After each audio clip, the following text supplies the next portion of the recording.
when 15 minutes is not enough for you, go to the brand new interactive PZWrestling.com.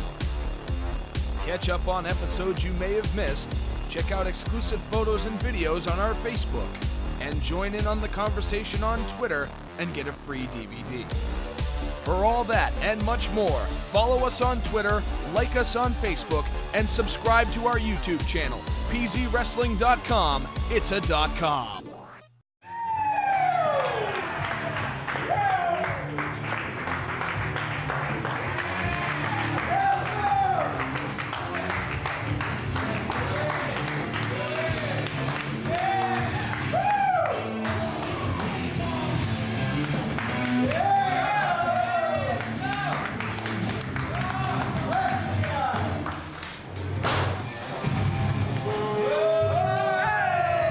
I brought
James. Not you again. Steven, before you keep walking, I know you made your decision and you showed some pep. You got me when I wasn't looking.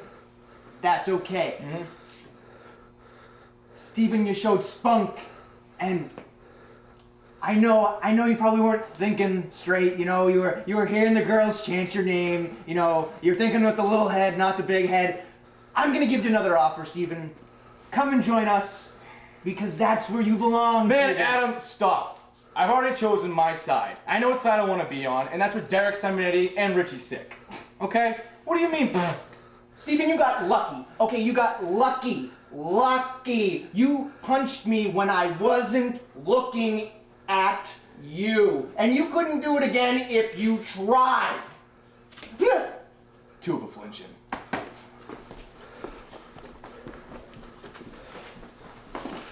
Damn! Goddamn kid!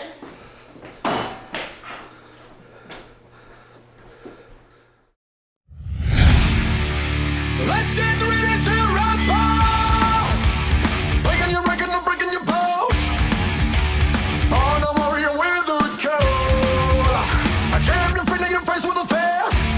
Baby, you're strong, but you don't stand a chance. Feel the power of a warrior. Fight, fight, fight, fight. Let's get ready to rumble! Fight, fight, fight, fight.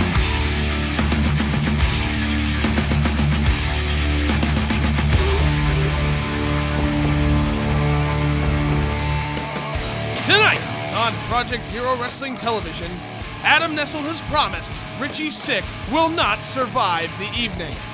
I, of course, don't believe that, but then again, Adam Nestle's also making me call this show by myself again.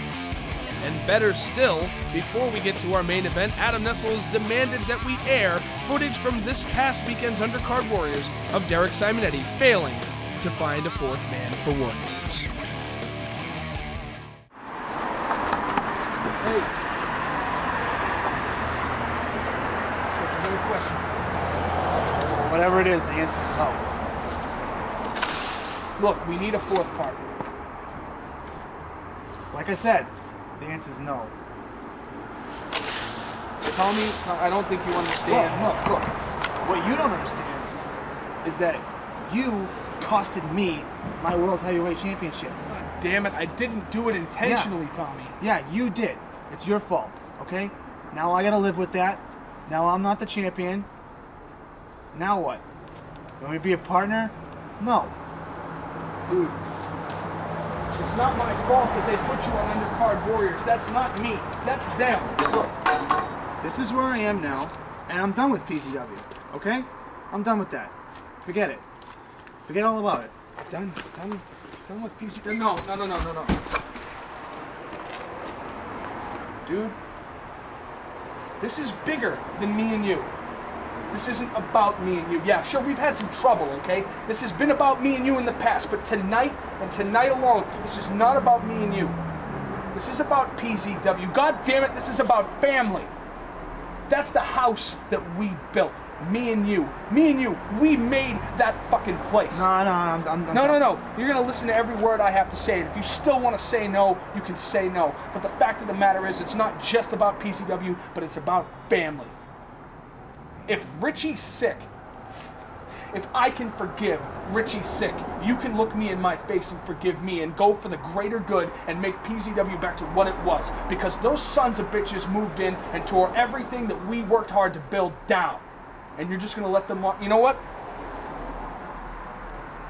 I want you to be the fourth guy. I want you to be our partner. I want you to be my partner. And if that's not good enough for you, fine. But we want you. You know what's good enough for me? You just leave me alone. The answer's still no. Goodbye, Derek. Tommy, it's been 15 years. We've been doing this shit for... Truth be told,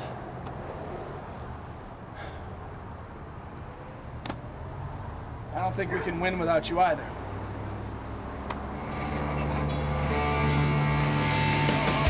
You see, what Adam Nestle doesn't realize is that most of the PZW audience has already seen that bit of footage because most PZW fans watch Undercard Warriors more than they watch PZW TV because of bonehead decisions like the ones Adam Nestle makes. But I digress. After this commercial break, almost 1 year in the making, Richie Sick, John Wilson, one-on-one. When 15 minutes is not enough for you, go to the brand new interactive PZWrestling.com. Catch up on episodes you may have missed, check out exclusive photos and videos on our Facebook, and join in on the conversation on Twitter and get a free DVD. For all that and much more, follow us on Twitter, like us on Facebook, and subscribe to our YouTube channel, PZWrestling.com. It's a .com.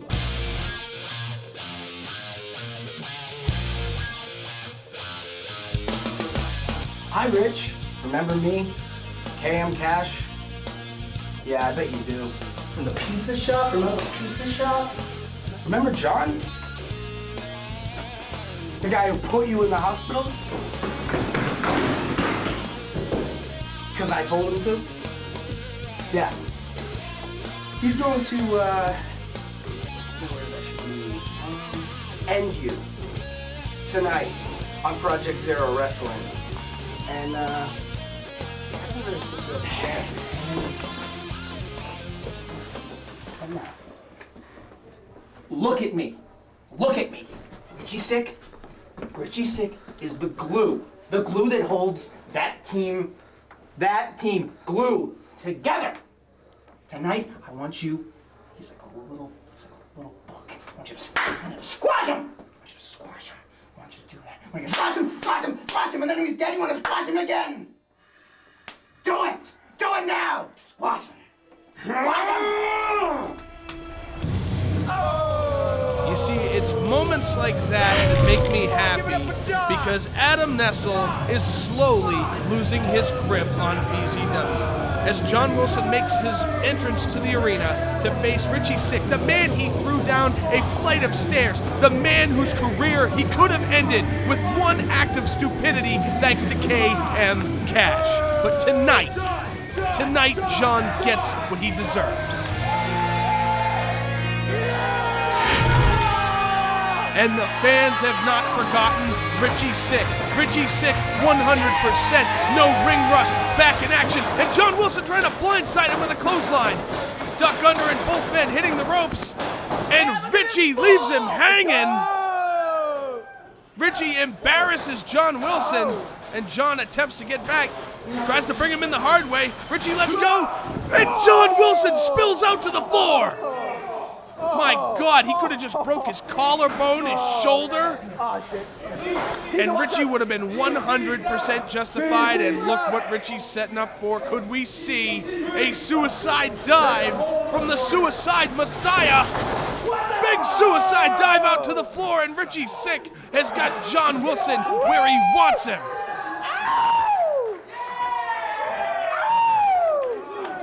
Richie just spotted KM Cash. Richie's on the hunt. Richie's on the hunt for the man that put him in the hospital. And a big clothesline by John Wilson.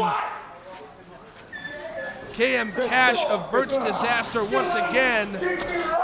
Oh my Lord, he could have broke Richie's back over the corner post. John Wilson back in control, back in the ring. Big Irish whip by the Irishman. Up, and a big backbreaker. See, like I was saying earlier, Adam Nestle seems to be losing his grip on sanity, not just PZW. Stevie James punking him out, telling him no. 2 count for John Wilson. Resorting to showing Derek Simonetti not getting a 4th man, and a big running boot in the corner. And then having me announce that Richie Sick is going to be killed here in the PZW arena while showing very, very clear signs of nervousness about the fact that Richie Sick is back in contention. And if I was Adam Nestle, I'd be worried about Richie Sick too. Richie is the longest reigning PZW heavyweight champion, and for almost his entire PZW career, he went undefeated. Irish whip out of the corner, reversal by Richie Sick. Richie back into the corner, and steam engine elbow, followed by a Pele kick to John Wilson's mush. Oh, Richie's gonna get going. Big roach clip drop kick, and a spear in the corner. Richie Sick has been compared to a sonic boom, and that is a perfect example of why we call him that. Kick out at 2. Not enough to put John Wilson on the ground, but John Wilson can't survive too many more flurries like that. And Richie Sick is going to the high rent district where he's most dangerous, and a flying, and he caught him. John Wilson caught him in a bear hug as he leapt off the top rope. It's hard. He ain't getting out of it. Richie Poston swings into a DDT. I have never seen anything like that in my entire broadcasting career. Never mind get out of the bear hug of John Wilson. Get out of a bear hug from John Wilson with so much force to put him on the mat. And it looks like Richie's going up top for another one of his staples, the Swanton Bomb. Wait, what's KM Cash doing, you squirrely little bastard? KM Cash trying to uneven the playing field. One-on-one's not good enough for the Reign of Terror, and John Wilson's lining up. Big spear in the middle of the ring. I'm gonna lose my voice eventually. Once again, it's times like these I wish Owen Cash was here. But once again, another bonehead decision by our owner, Adam Nestle. Oh, John's going up top, baby. John, where's John going? Yes! Moonsault! John tried this before with Biohazard, well, with who we thought was Biohazard, and he failed from the top rope. Why would he think going to the top rope? And a big crunch in the corner, proving my point. Here at the Reign of Terror, we make the same mistake twice. And what the hell is he doing? Oh my God, Tower of London ritual out of the corner!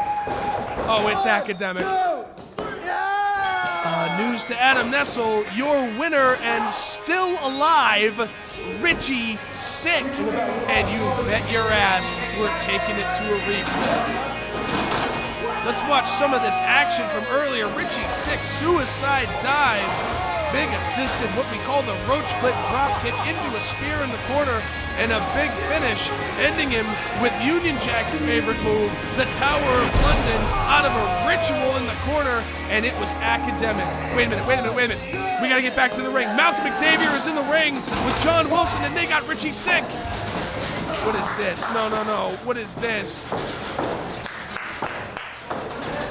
Oh my God, it was the Sick. That was higher than the top rope. That was higher than the top rope. And here comes Stevie James and Derek Simonetti. These two men are trying to level the playing field for their now fallen brother. And they're doing a pretty good job putting a handle on Malcolm Xavier and John Wilson. And I spoke too soon. I knew those two demons were in the wings. Kenny Nestle, Tony Spencer. There's nobody else back there who's going to come out for Derek Simonetti and Stevie James. Nobody would fill that fourth position. Nobody wants to be the fourth man. And these three men are all alone with this pack of wolves led by Adam Nestle and KM Cash. There's no way. Wait a minute, that's Tommy Corbin. That's Tommy Corbin. He puts down Kenny Nestle. He puts down Tony Spencer. He just dropped both giants with one drop kick. And the only one left in the ring is KM Cash, and he is surrounded by not 3, but 4 of PZW's finest, thanks to Tommy Corbin. Oh, and there's no way KM Cash is getting out of this. Big haymaker by Derek Simonetti. Big haymaker bouncing him around like a pinball thanks to Tommy Corbin. Stevie James getting his licks in. Richie Sick waiting in the wings. And a ritual puts KM Cash on the ground. Do you know what this means? Do you know what this means? Is Tommy Corbin the fourth man? Has Tommy Corbin changed his mind? These 4 men are responsible for almost every great moment in PZW history.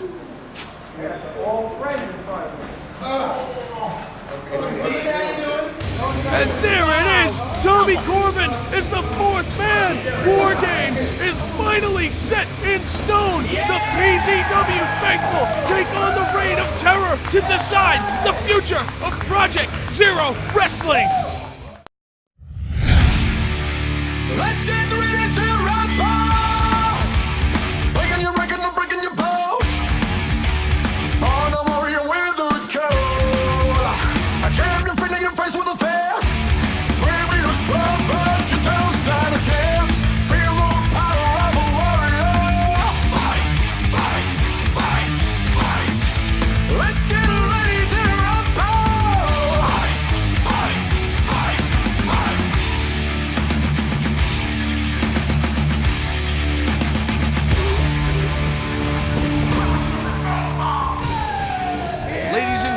welcome to another episode of PZW TV, where it looks like we're going to kick the show off by hearing from all 4 members, that's right, 4, of Derek Simonetti's War Games team.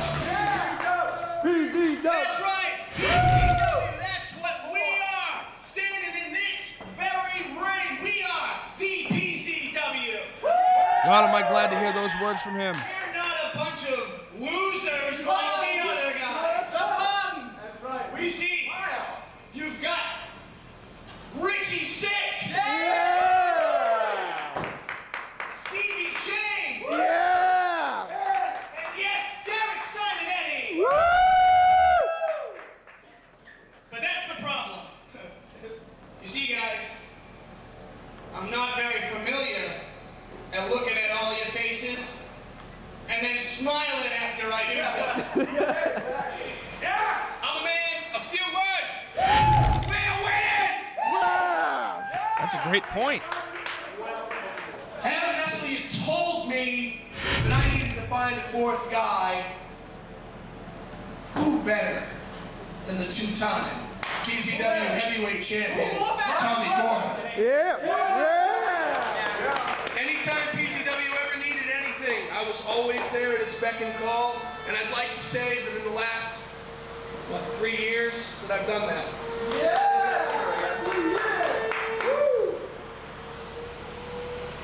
But it's not my time anymore. My day is over. I've been doing this a very long time, and I've realized in the last 2 months that I don't think I have what it takes to lead this team into battle anymore. You know, I used to wear this to the ring. I still do. I used to wear this to the ring not only as a memorial to the ones we've lost, but I wore the PZW logo on my back because I was the flag bearer. I was the one who carried this into war with me every time I went. And there was a time that I actually threw this in the garbage. But Stevie James, knowing full well what it meant, dug it out of the trash for me, and held on to it for me until he knew I needed it. And I didn't think I would ever need this again until I saw this man almost break Adam Nestle's jaw with a right hook. Woo! Yeah! I realized at that moment that, you know what, somebody does need to wear this, but it's not me. You hear them when you come to the ring. Anytime anybody mentions Stevie James's name, this roof blows off. Steven, you're the man. Yeah! Wow. You're the only one that could lead this team. The team! Lead the team! Lead Fans the want him to team! lead the team. Lead the team! So if you will do me the honor. Ahoy, Captain! Oh, wow. Don't try not to cry. I never thought I'd see this in my time here in PZW. Never. Ladies and gentlemen, the leader of the new generation, Mr. Stevie James. Derek Simonetti passes the torch to Stevie James. This is everything to each and every one of you, because we're fighting for you. And once and for all, when all is said and done, this is Project Zero Wrestling. This is such an incredible moment. He's... Oh, you disrespectful jerk.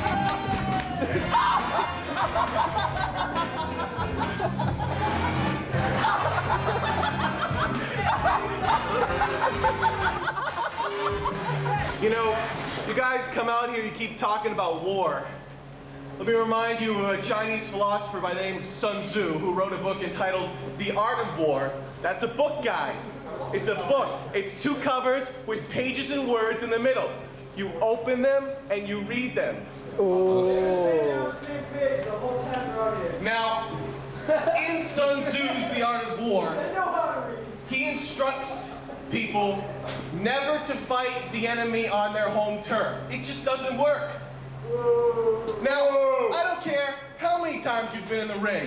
Combined, it's never been as many times as I have. Oh! That includes you, Richie, you, Tommy, you, Steven, heck, even you, Derek. Shut up. Just shut the fuck up right now. Oh, goodness, I said it better myself. Last I checked, you've never had the balls to step in the ring with me in the history of the wrestling. That's true. Never have. But you did make a very valid point, because he did say never go into battle on the enemy's home turf, and you know, this is where we belong, isn't it? You've kind of been a coward all these years, and I kind of, you know, I have it in me. I just want to put my left hand through the back of your goddamn head. Well, you know, right now, the circumstances dictate that this would not be a fair fight. I mean, you and your 3 goons in there. Goons? That's right, you, Goonie Booney. I'm talking to you. Goonie Booney? All right. You heard him, boys. That's right, we're not goons. Oh, it looks like Team James now is going to go show Tony Spencer a thing or two. Who's a goon? And they're just leaving. They're not touching I him. am all alone, and I don't have a partner to dance with, Tony. So why don't you bring your coward ass into this ring and prove to each and every one of these people that you are a better wrestler than me? Why don't you bring that pretty world title in the ring, and let's make this official, shall we? Yeah, let's see it. Come on, championship match. Come on, where's your answer man? You want this belt on the line? You want me to put this belt on the line? Yeah! I'll put it on the line for me. I'll put it on the line. I'll beat you halfway to death with it. Well, it looks like we're going to get a title match after this break. When 15 minutes is not enough for you, go to the brand new interactive PZWrestling.com. Catch up on episodes you may have missed, check out exclusive photos and videos on our Facebook, and join in on the conversation on Twitter and get a free DVD. For all that and much more, follow us on Twitter, like us on Facebook, and subscribe to our YouTube channel, PZWrestling.com. It's a .com. And Tony Spencer gets brought in the hard way, and ladies and gentlemen, we are back on PZW TV, and I did not expect to see a PZW title match tonight. Derek Simonetti with some violent cross faces, and you heard Derek say it. Where is your answer man? He called Tony Spencer, the PZW heavyweight champion of the world, somebody's bitch right here on PZW TV, and that forced his hand into this title match. And a kick in the spine puts Derek Simonetti on the mat. Tony Spencer in the ring with easily the hardest challenge that he's had since becoming the champion. Because think about it, he's wrestled such incredible acts as John Cena, the blow-up doll, and his own partner and best friend, Kenny Nestle. Get up! Tony Spencer going to work on the left knee of Derek Simonetti. You know, I don't often do this, but I gotta give Tony credit. Derek Simonetti is a big guy, and the first rule of being strategic with wrestling a big guy, take out his vertical base. If he can't stand, he's not imposing, and if he's not imposing, he can be beaten. And he's working right on the left leg, the bad leg of Derek Simonetti, and a grapevine. It's not often you see something like this in a PZW ring. Tony Spencer operates under an older school of wrestling, a grab-a-hold style of wrestling, something we're not familiar with here in PZW. And a field goal kick puts Derek Simonetti on his back and right back to the leg grapevine on the ground. Derek Simonetti tonight made a huge statement, passing the torch to his protege, Stevie James, and he takes the knee pad down and gives an elbow to the exposed kneecap. Have you ever stepped on a Lego Yeah, it can be compared to that kind of pain. And he's getting drilled right in the kneecap with the point of the elbow, and Derek Simonetti is back on his feet. Tony pushes him off, and Derek out on the concrete floor. And unceremoniously, might I add. You could break a hip doing something like that. Tony Spencer in the ring. Looking for some revenge, gonna bring him in the hard way. And Derek Simonetti lets go of the ropes, and Tony falls right on his ass. Irish whip by Derek Simonetti. Spine buster! Tony Spencer goes right after the injured leg, which is brilliant. Oh no, what's this? And a DDT to the left leg of Derek Simonetti, adding insult to injury. Not only hurting Derek further, but stealing his own finishing maneuver. And Tony Spencer is going right back to the leg, and oh, you know what that means. Tony Spencer locking it in. A figure four leg lock on Derek Simonetti. Not many men have been able to escape such an incredible hold, popularized by the nature boy himself, Ric Flair. Yes. Shoulders are down. We can see a 3 count. Kick out at 2 by Derek Simonetti. Derek needs to find a way to escape this hold, whether it be grabbing the ropes or somehow breaking the hold on his legs, or else this match will be over. And a big roundhouse right, and another roundhouse right into the skull of Tony Spencer. And he attempts the field goal again, and Derek blocks it. Derek Simonetti. Derek Simonetti has unleashed, and it is now time to close out this chapter in Tony Spencer's career. DDT on the way. Reversal. And a switchblade? A switchblade by Tony Spencer? Shane Sharp says hello. That son of a bitch, once again, adding insult to injury, and I'm not even going to go into why. That was beautiful. Both men down on the ground. The referee begins his count. We are now at 4. Unless one of these men gets back to their feet in the next 10 seconds, this match will be over. Tony Spencer looks like he's making his way to his feet first. Derek Simonetti, like a lump of clay in the middle of the ring. And where is Tony Spencer going? Tony Spencer does not know what he's doing in the high rent district, but it looks like he's going to give it a... see?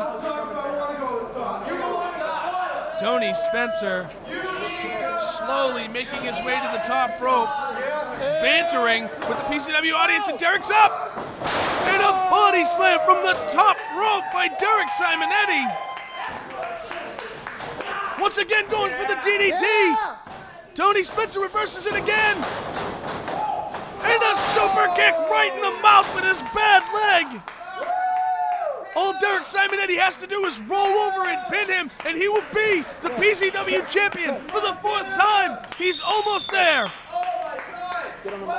This is it! 1, 2, 3! Derek Simonetti! Derek Simonetti is your new PZW heavyweight champion! Let's go to the official decision. He won! May I have your attention, please? The time limit has expired. What? Time limit?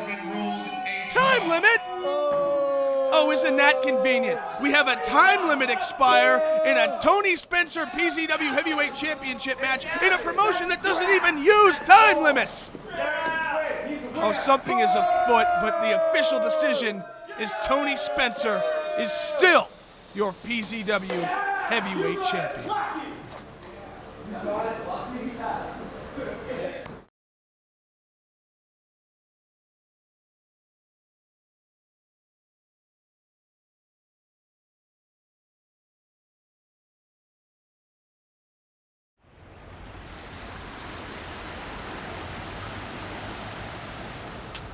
You know, there's an instance in the New Testament that I love where the temple leaders, the elders, are asking Jesus to pass judgment on someone. But their words mean so much to him that he continues to play in the sand. Writing in the sand. And people are asking me about war games. They're asking me about Derek Simonetti. They're asking me about Tommy Corbin. They're asking me about Stevie James and Richie Sick. And the only response I have is to quietly draw in the sand. Because if you think, Derek, that you can make me angry, that you can make me upset, is that gonna throw off my game, Derek? No, because the only person whose game is really thrown off is yours. On my side, I have two monsters willing to do whatever KM Cash says. And KM Cash does whatever Adam Nestle says. And in case you didn't get the memo, Adam Nestle and I are kind of in cahoots, right? Kenny Nestle, my best friend Kenny Nestle, he and I are also in cahoots. I've got a winning team, and you, Derek, you do not. And let's face it, Derek, they have more to gain from fucking you over than beating us. You think they trust you? You've betrayed them just as often as they've betrayed you. I laugh at your farce. Ha! Just like I've already laughed at your farce.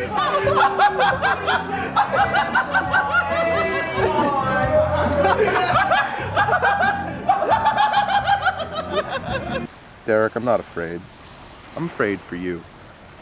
Because that whole team has something against you, and my whole team just simply adores me. Adam Nestle adores me. The fans, whether they care to admit it or not, adore me.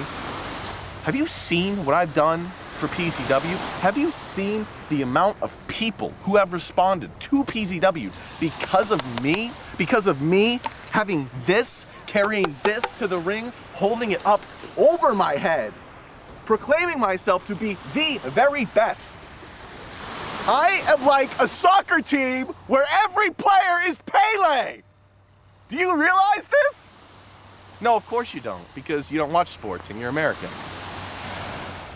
The only thing I have left to say to you, Derek, is simply this.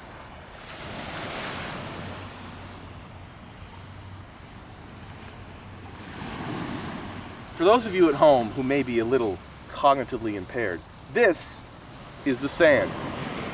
This is the line in the sand. And Derek, old tough talk Tony Spencer, just crossed that line in the sand.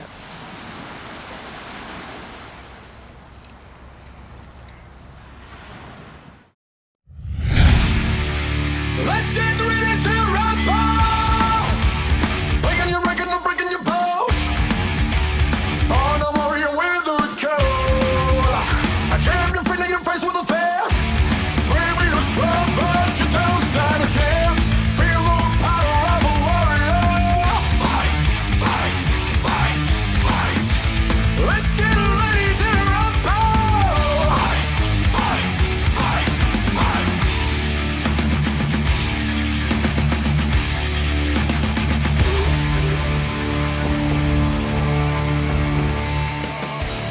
Tonight on Project Zero Wrestling Television, for the first time ever, KM Cash's Malcolm Xavier goes one-on-one with PZW's own, the Wrestling Machine, Tommy Corbin, in their very first one-on-one encounter. This will be Tommy Corbin's first match back on PZW TV since Adam Nestle banished him to Undercard Warriors. And also, I've been told I'm going to get not one, but two color commentators tonight. And we might hear from Derek Simonetti by the end of the program. But before we get to that, let's take it over to KM Cash, who's with Malcolm Xavier.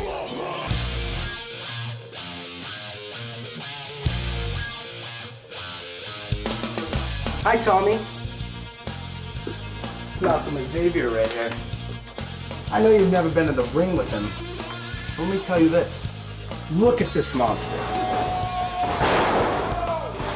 Being a great wrestler doesn't mean anything when you go up against a man like Malcolm Xavier. He's gonna tear you apart.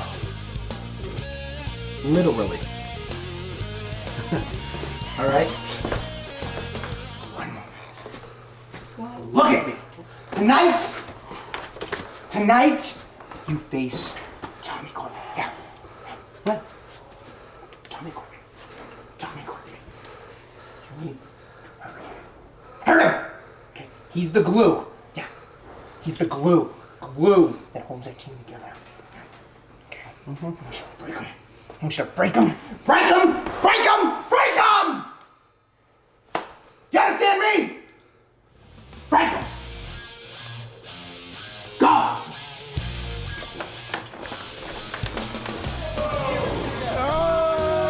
Ladies and gentlemen, KM Cash coming to ringside with his squire, Malcolm Xavier, and I am sitting side by side, reluctantly, with my color commentator to my right, Cameron Tater, and my color commentator to my left.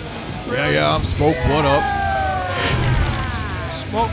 Look, I know what Cameron Tater. I don't know why he's here. I'm on the show I rightly deserve to be on. Tommy Corbin a little over anxious on his first time back in PZW TV in a while. He's gonna give himself a redo. Gosh, it's times like these I wish Owen Cash was still here, but unfortunately I have to deal with, what's your name again?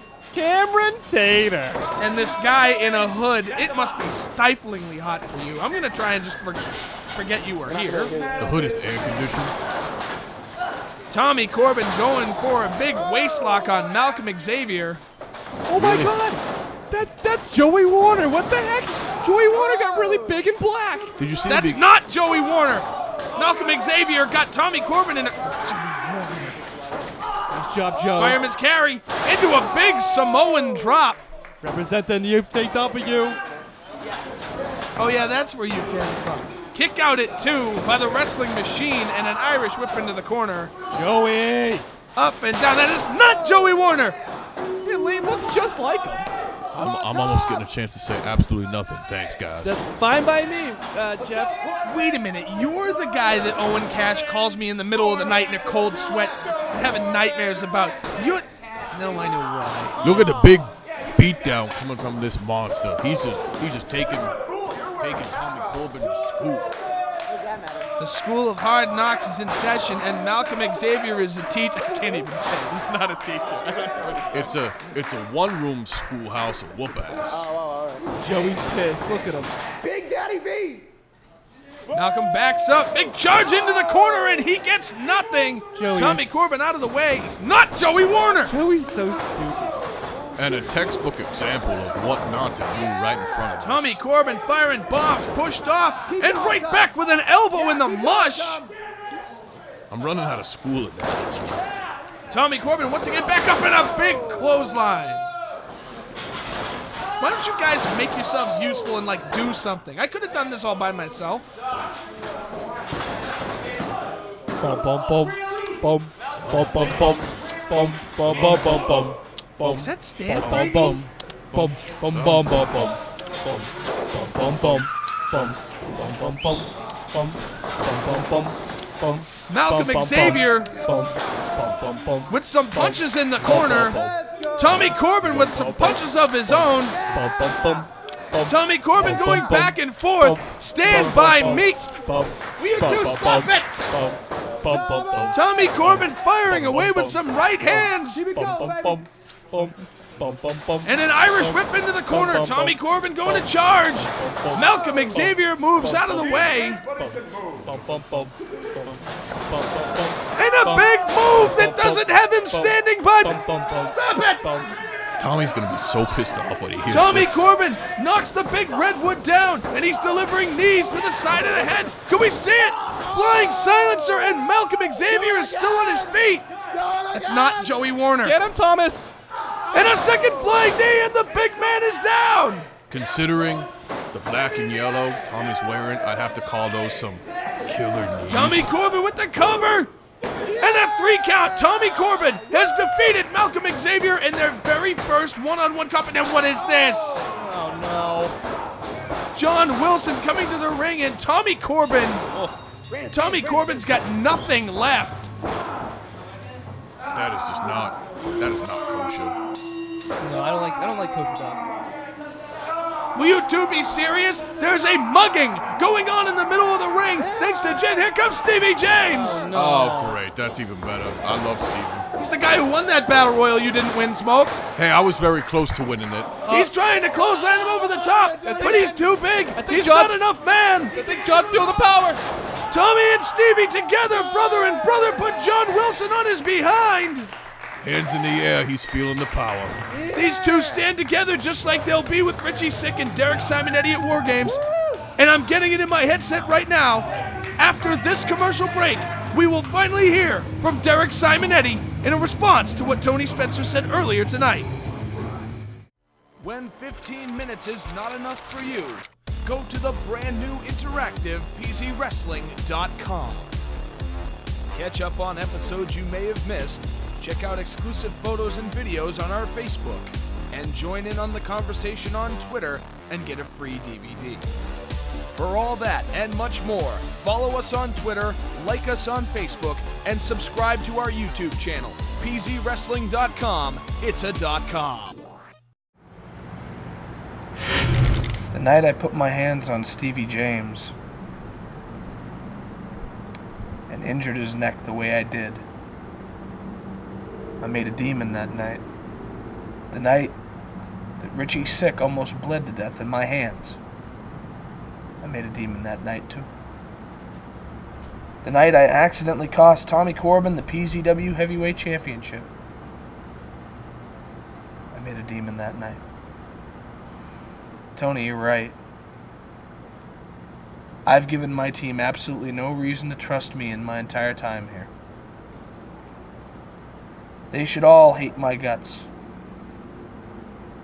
Stevie especially. I've done more to throw his career off the path of success than anybody else. But he still stands by me. Richie Sick, we've spent the last 2 years trying to kill one another. And the first thing he does is stand by me. And Tommy Corbin, as reluctant as he may be, he still made the choice to stand by me. Well, that's the thing about demons, is that they follow you till the end, no matter what. And that's what those three boys are doing. Because they'd rather go into war with me, knowing all they know, everything I've done, and stand by my side, than ever want to live in a world run by any of you. But are we a cohesive unit? Probably not. We all know it too. Especially when Adam Nestle puts it on the table that whichever one of us can pin you, Tony Spencer, will become the PZW champion. It's a hell of a carrot to dangle in front of one of us in a team effort situation. But what you misunderstand is the game you're trying to play with me, I've been playing for a whole lot longer than you. Yeah, I know the deck is stacked against us. But this is my playground. This is my home.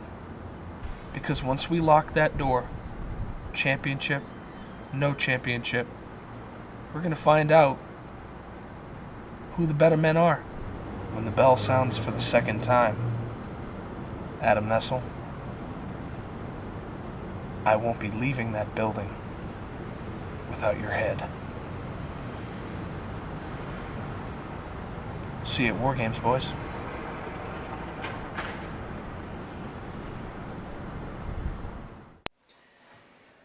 Good evening, ladies and gentlemen. I am your PZW owner, Adam Nestle. Now you see, something comes to mind. Definitely comes to mind. We don't have a #1 contender right now. You see, May Madness is coming up. May Madness, you know May Madness, right?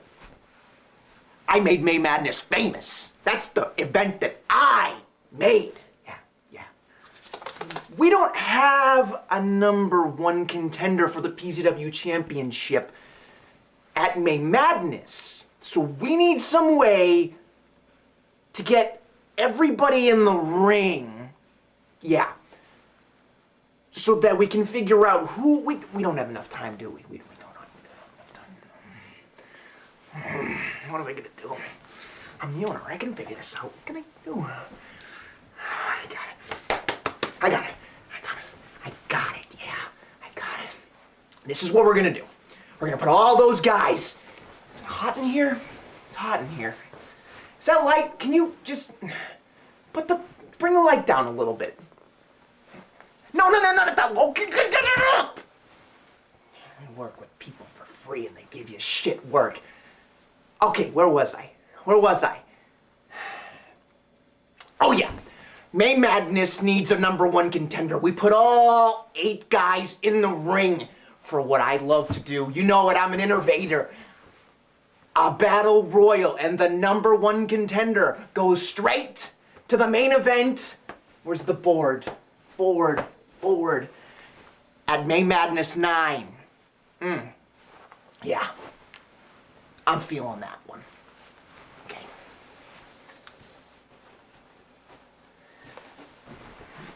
No. I'm good. Yeah, I'm good. Let's get ready to rumble!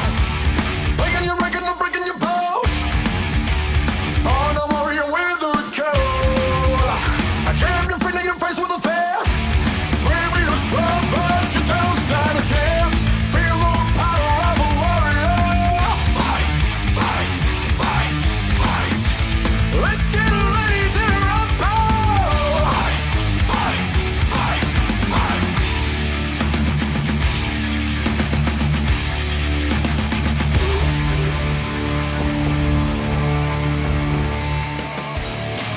Tonight on Project Zero Wrestling Television, 8 men, 1 opportunity at the main event of the biggest show of the year, May Madness 9, and they have finally figured out this whole color commentary thing by allowing me to bring back Mr. Atlee Green. Yo, Atlee Green is back in full effect. It's time for some Battle Royal action. A future Hall of Famer coming up at May Madness 9, gonna lay some science down on this Battle Royal stuff. Science all the way, no sing-along here, folks. Oh, thankfully, no more singing.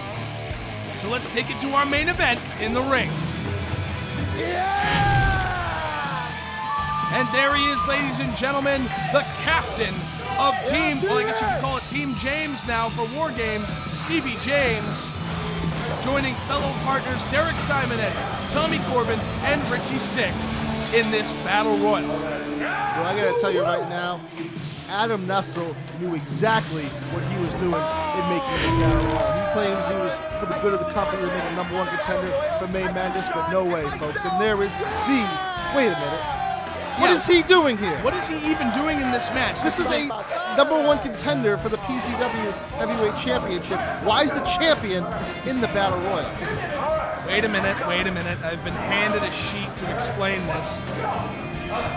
If Tony Spencer should somehow win this Battle Royal, he will then have a choice whether or not he is to defend his championship at May Madness 9 at all. The bell is rung and we're on our way to some great action here in the Battle Royal, but how can that be? Tony Spencer is in the Battle Royal, and if he wins, he can do anything. He chooses his own opponent. He can take the night off.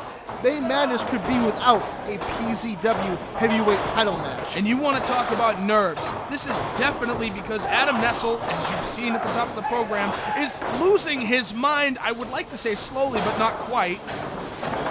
Ooh, and a double noggin knocker puts Stevie James and Richie Sick on the ground, and the 2 girlfriends high-five.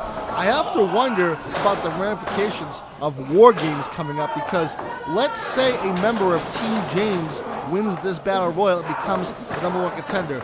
Do they try to pin Tony at War Games? Do they kind of fall back and say, I already got my title shot, that's good enough for me? Do they put their own needs aside for the good of Team PZW? Or, if I may play devil's advocate, What if one of the 4 men on the team of Reign of Terror become the #1 contender? Would that make it difficult for them to defend their champion in War Games? Will that make them want to blindside or turn their back on their own champion in War Games? There's a lot of questions that can come from a late in the game decision like this from Adam Nestle. And Adam Nestle, even though it seems as if he's completely losing his mind, I think he knows exactly what he's doing. Because at the end of the day, he is scared. He is absolutely frightened that he may not be the owner of PZW by the end of War Games. And what better way to screw Derek Simonetti up for taking over the job by pigeonholing him with something he doesn't really want to book in the first place?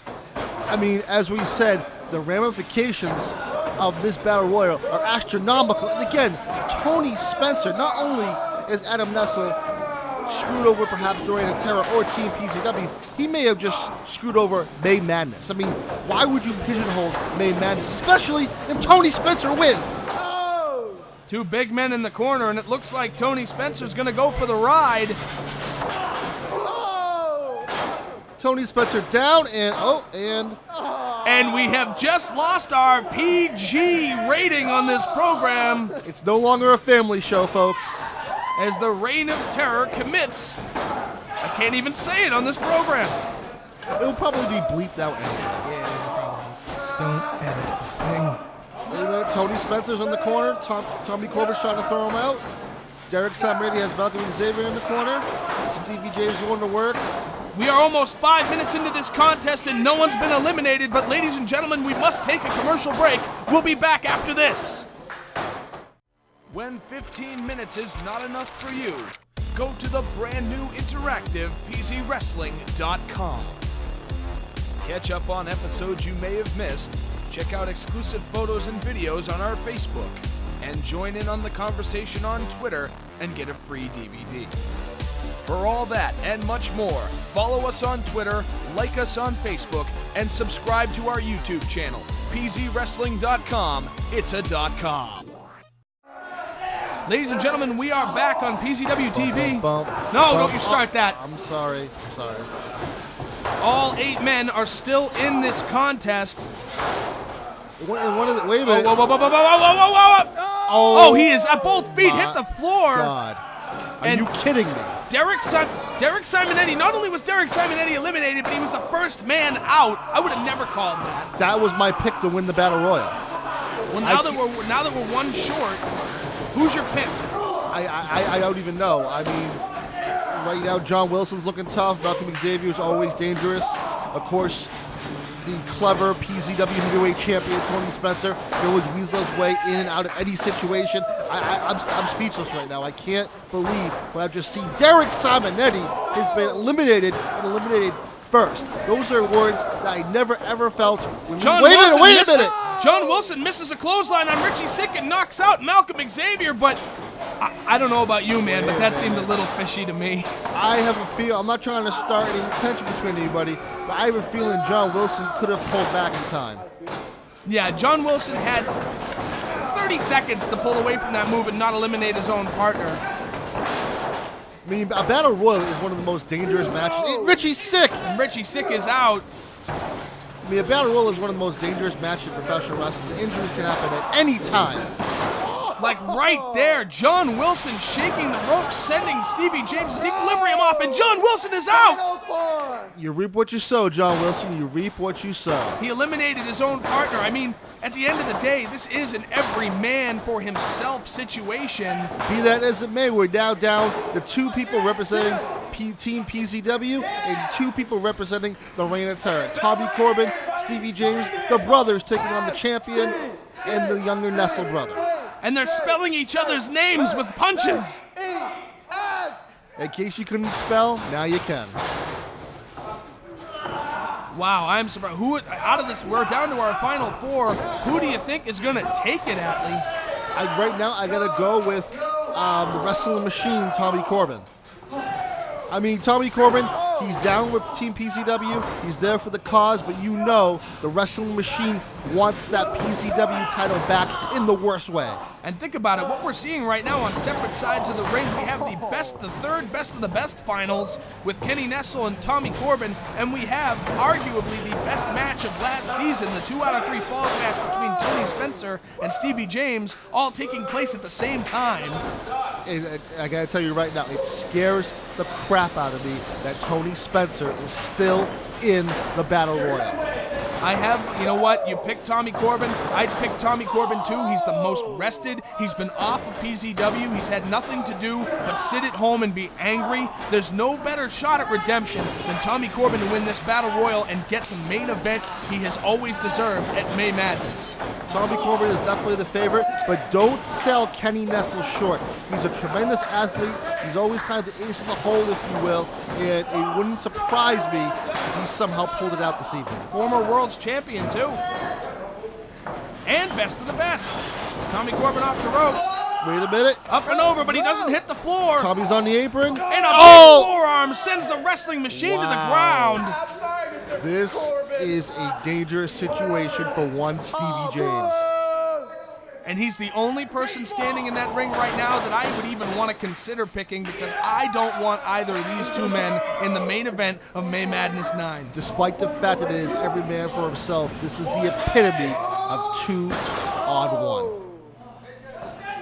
And Kenny Nestle with the assist from Tony Spencer just got a leg drop, and Tony Spencer with the headbutt onto Stevie James. And you know what? They're not just going to just do the right thing and eliminate Stevie James. They're going to be like a pack of vultures. They're going to take their time picking away at Stevie James, so that way he can't make it to War Games. As I recall, Atlee, and I don't mean to open old wounds, but wasn't it the last time we saw a Battle Royal in PZW? It was Tony Spencer and, oh yeah, it was you picking apart Stevie James, so I guess you know what you're talking about here. You know, I really don't want to bring that up, but it's a matter of fact. I know for a fact that, Bulldog by Stevie James. There goes the subject, and Kenny Nestle is completely upset. And there he goes. Is he on the floor? He's on the floor. Kenny Nestle is out, and we're down to the final 2 men. It is the 2 team captains. The team captain of Team PZW, the team captain of the Reign of Terror. Well, let's be fair. Tony Spencer may be, quote-unquote, the team captain, but he is certainly not the boss of Team Reign of Terror. It's the man who won't be stepping into the ring who is running the Reign of Terror. Be that as it may, he has the most valuable piece of real estate, and that is the PZW heavyweight title. You know it. And Tony Spencer getting ready to dump Stevie James out of the ring. Stevie ducks. Wait a minute. Tony Spencer's on the floor. And we have a Spencer's on the floor. Stevie James. Stevie James is your new #1 contender. He will vie for the heavyweight title at May Madness. Now this right here is the absolute definition of redemption. The man got the championship taken away from him at PZW's May Madness 7. He won an opportunity at the championship at May Madness 8 that was also stolen for him. But now, on the road to May Madness 9, Stevie James finally has an unrestricted shot at the PZW championship. I gotta tell you right now, I don't want to stir the pot anymore, but will Stevie James work just as hard at War Games? Let's take a replay. Let's take a look at all of our eliminations. Derek Simonetti, once again, surprisingly, I still can't believe that happened. And here we go. Look at this. 2, 3. He had 3 or 4 seconds to pull back from that clothesline as he eliminates Richie Sick as well.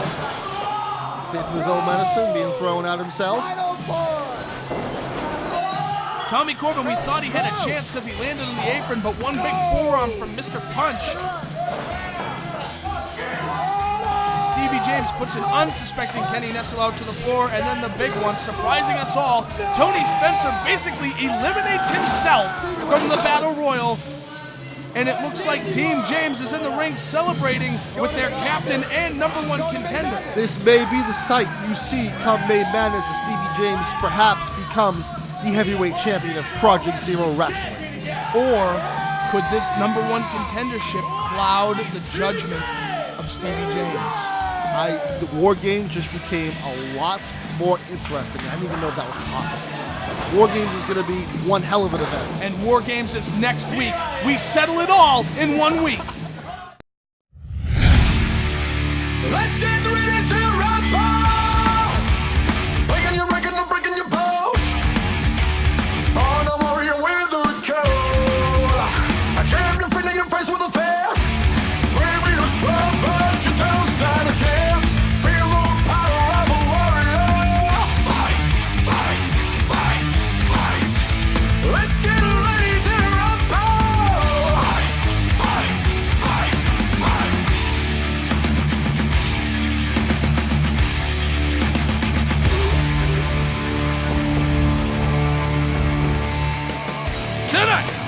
Project Zero Wrestling Television, Team James takes on the Reign of Terror in the War Games match, The Match Beyond.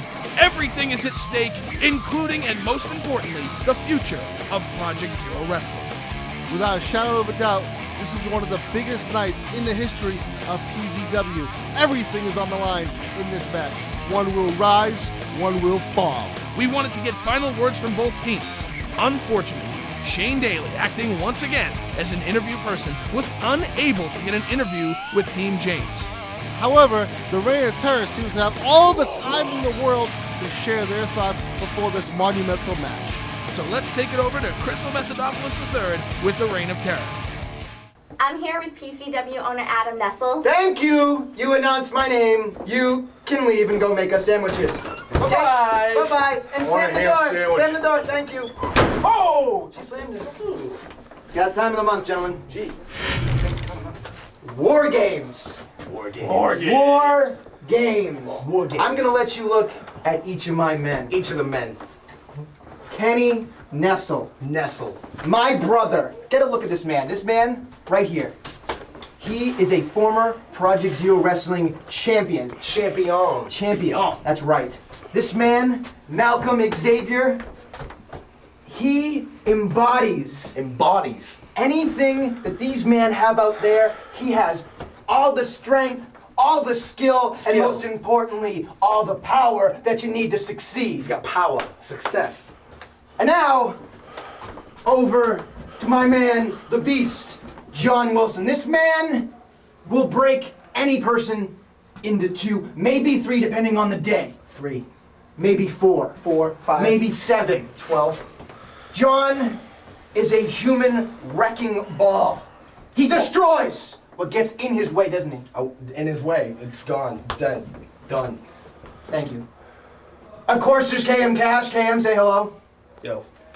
And last, but certainly not least, the man, the champ, the man who holds the 16-pound belt over his shoulder. 16.3. A man who is fully licensed and bonded in the state of New Hampshire. Shine it. Shine it. Legit. This man is gold. Literal gold. Tough talk, Tony Spencer. Together, this reign of terror is unstoppable. Can't stop this. We are unstoppable. Can't stop. Look at it. And you boys may be childhood friends. You may be family. But exactly. These guys right here are my warriors. They know their purpose.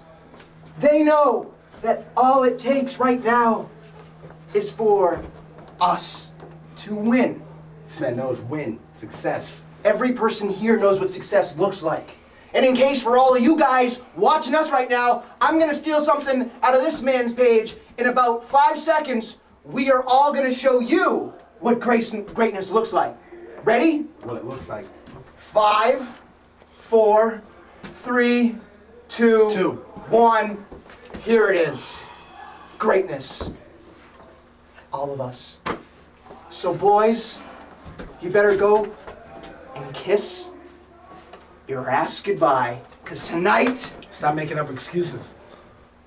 Derek Simonetti, Richie Sick, Stevie James, and Tommy Corbin will never be the same. Bitch made. Again. Never again. Let's go. Well, those were some thought-provoking words from the Reign of Terror. I hope the Reign of Terror is taking this contest very, very seriously, because they don't, they can lose 2 things in one night. The company as well as the heavyweight championship. But the risks are just as big on the other side. But for those of who are tuning in to watch a War Games match that grew up in this era of wrestling and unfortunately have never seen one, let's run down the rules of War Games. War Games will begin when one member of each team enters the ring. It has already been decided that Kenny Nestle will be the first man representing Team Reign of Terror, and Derek Simonetti will be the first man representing Team Stevie James. Those men will fight in the initial 5-minute period, followed by 2-minute periods thereafter. Before the end of the first 5-minute period, a coin toss will be had to determine which team will have a one-man advantage. A member of each team will then enter the ring at the start of every 2-minute period. Once all 8 men are in the ring, the match beyond begins. From there on, the only way to win is by pinfall, submission, or surrender. If a member of the Reign of Terror should score the pinfall or submission on a member of Team James, Derek Simonetti will be forced out of Project Zero Wrestling and Adam Nestle will retain control of PZW. If Team James defeats a member of the Reign of Terror, control of Project Zero Wrestling goes to Derek Simonetti.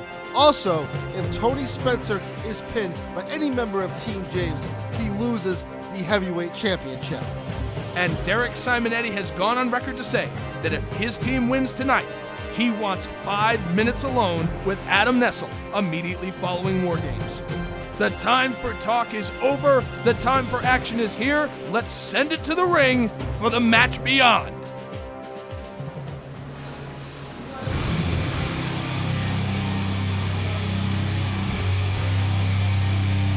The Reign of Terror had announced earlier this week that they were going with Kenny Nestle as their first pick for this match.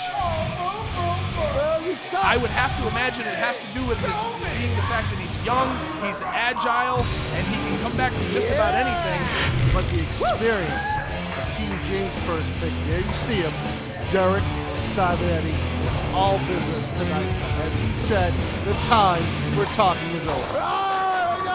Kenny Nestle trying to impersonate his own brother by standing off with Simonetti in the corner, and Derek has played this game before. Kenny Nestle is definitely the athlete who misses a shot right in the corner. The experience game is definitely going to come in against Kenny Nestle, and a clubbing forearm puts Kenny on the mat. War Games says it best. This is a street fight. Kenny Nestle does not want to get into a punching battle with Derek Simonetti. He needs to use his... Apparently not a headbutt battle either. Derek Simonetti kind of woozed himself a little bit more in that than he did Kenny. I have to admit, this is a little bit surprising. Wait a minute, Kenny gets shoved down? The absolute strength of Derek Simonetti is unbelievable in this particular scenario. Why they would pick Kenny Nestle to go out there first when they knew that Derek Simonetti was the first pick. The man has a record. Oh my God, he could have broken his ankle on the chair. You know what? That's a good way to keep the faster man grounded.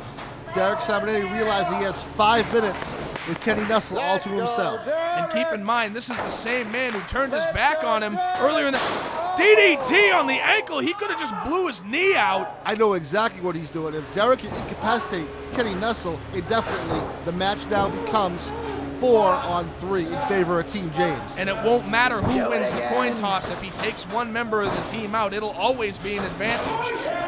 Referee Carlos Casablancas has a tough job with that coin toss happening momentarily.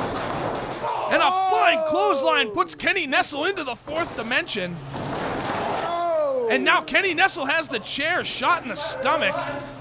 Kenny Nestle's definitely, vicious chair shot by Kenny Nestle. He is definitely... And he's the chairman of the... Oh my God. Did you see that? That could have cracked his elbow. He was aiming for the back, but he could have easily broken the elbow of Derek Simonetti. Kenny looking to give him a taste of his own medicine. Now, Derek Simonetti was a great first pick considering his track record with duration. The Iron Man match right there. Both men now have injured legs. And it's not even, the first 5-minute period is not even over yet. And don't forget Derek Simonetti's epic championship match with Tony Spencer that ended in a time limit draw.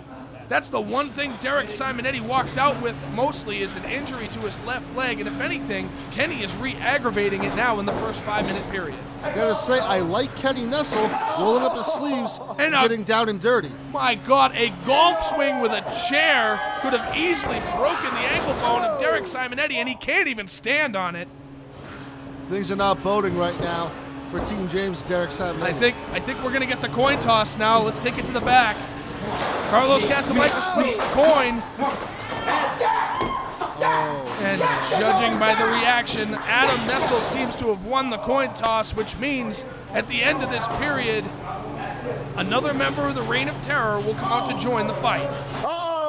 I I don't even want to think about who they're going to send out. They have 3 options. Camel toe, going for a power bomb. Can I say camel toe on this show? I think you can. Oh, no, Kenny reverses the power bomb into the upside down chicken, and Derek Simonetti is locked in. This is one of the hardest submission moves to escape from. And Kenny was smart to hold this until his new teammate comes out. Derek Simonetti thinking with the big head, sending Kenny outside the ring. And the countdown is happening. We're going to get another member. 3, 2, 1. If Derek is smart. Wait a minute. Here comes the next contestant. The number 2 pick for the Reign of Terror, John Wilson. I am not surprised by this at all. Derek Simonetti nursing a bad leg, trying to shrug off the pain, but it is too much with 2 men in the ring at once against Derek Simonetti. Right now, this is 2 minutes of hell where Derek Simonetti needs to simply survive. And a Beal sends Derek Simonetti across the ring. That's all the way across the ring. I've said it once and I'll say it again. John Wilson is only in this for a paycheck and to hurt people. That is the last guy you want in the ring with you. Kenny Nestle on the ropes, targeting that left leg. If anything, what I said earlier might be reversed, as if Derek Simonetti can be taken out of this contest, no matter what happens, there will be a one-man advantage against Team James. I know Derek Simonetti is, wait a minute. Oh! Wilson comes out the top rope right down on Derek Simonetti's knee. John Wilson learned his lesson. No frog splash, big stomp. That'll work just fine. You know, the next member of Team James may be walking into a handicap match situation if Derek was getting beat up like this. Derek Simonetti going into battle first might have been a bad idea, but he's not going to be alone in another 5 seconds. 4, 3, 2, Who will be the second pick for Team James? This better be a good pick. Here comes Richie Sick with a 2x4, but he immediately drops it in favor. Hurricane Rana by Richie Sick. Hurricane Rana right out of the gate, and Kenny Nestle trying to fire in it. Richie Sick is a house of fire. Up and over goes Kenny Nestle. Richie Sick needs to keep the momentum in his favor. He needs to hit and move, duck and dodge, dive as much as possible. John Wilson on the floor, Kenny Nestle on the floor. Derek Simonetti Irish rips Richie Sick. And a suicide dive puts both members of the Reign of Terror in peril out on the floor. This is exactly the breather Derek Simonetti needed. And he's got the 2x4. Oh my God, did you hear that connect?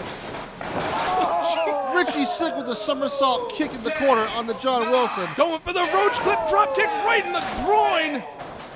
Another 5 seconds and we get another member of Team Reign of Terror. Who will it be? I can't imagine they're going to send Tony out here now. That's exactly what I thought. Send in the big gun. Malcolm Xavier is pick number 3, and Richie Sick is waiting for him. Shot in the gut, and Malcolm's on the floor. Handicap be damned. Richie Sick does not know the meaning of the word outnumbered. Right now, Richie Sick is running on all cylinders. Nobody can stop him. Derek Simonetti about to interact some unfinished business out on the floor with an elbow to the concrete. You know, they keep this up, and Malcolm Xavier might be rendered useless in this match. And a blindside clothesline puts Richie's momentum on the shelf. Just when you think you have him down, Kenny Nestle comes back with a cheap shot. Kenny Nestle is the come-from-behind guy, and speaking of which, big triangle plancha outside to the floor. See, Kenny Nestle is a very dangerous individual. Even if you think you have him down, have him beat, he comes back with something fierce. But don't forget, Kenny Nestle did suffer a severe, well, it could have been a severe injury to his ankle, so he's taken his sweet time to get back up. But the fact of the matter is, his Team Reign of Terror has got it 3-2 out here, and Derek Simonetti... 9, 8. Oh my God, did you see his neck snap on the rope? I don't even want to shudder to think what just happened to Derek Simonetti. Here comes the next member of Team James, and the captain has seen enough. Stevie James enters the ring third for his team, and he's got a lead pipe. Oh, he's got a pipe. He gave the pipe. He's handling John Wilson. Stevie James is not taking any chances as the captain of Team James. He wants this win for Project Zero Wrestling more than he wants it for himself. And there's absolutely nothing wrong with his pipe. Stevie James has a guaranteed shot at the PZW Championship, and Derek Simonetti with a flying headbutt from the top rope. I'm not going to tell you, seeing all this action, it makes me wish I was out there. Yeah, do you regret not being the fourth man at all? Well, wait a minute. I think Richie has John Wilson down in the corner. There goes the subject. Stevie James had seen enough from the locker room and decided to come out here and join his team, because I wouldn't have said Stevie James was going to come out any position except for last, which is what you would do with a team captain. I mean, this is it. This is truly what it is, War Games. And a big swanton bomb on the Malcolm Xavier, and it looks like we are 3 seconds away from getting the PZW champion into the ring. And here he comes.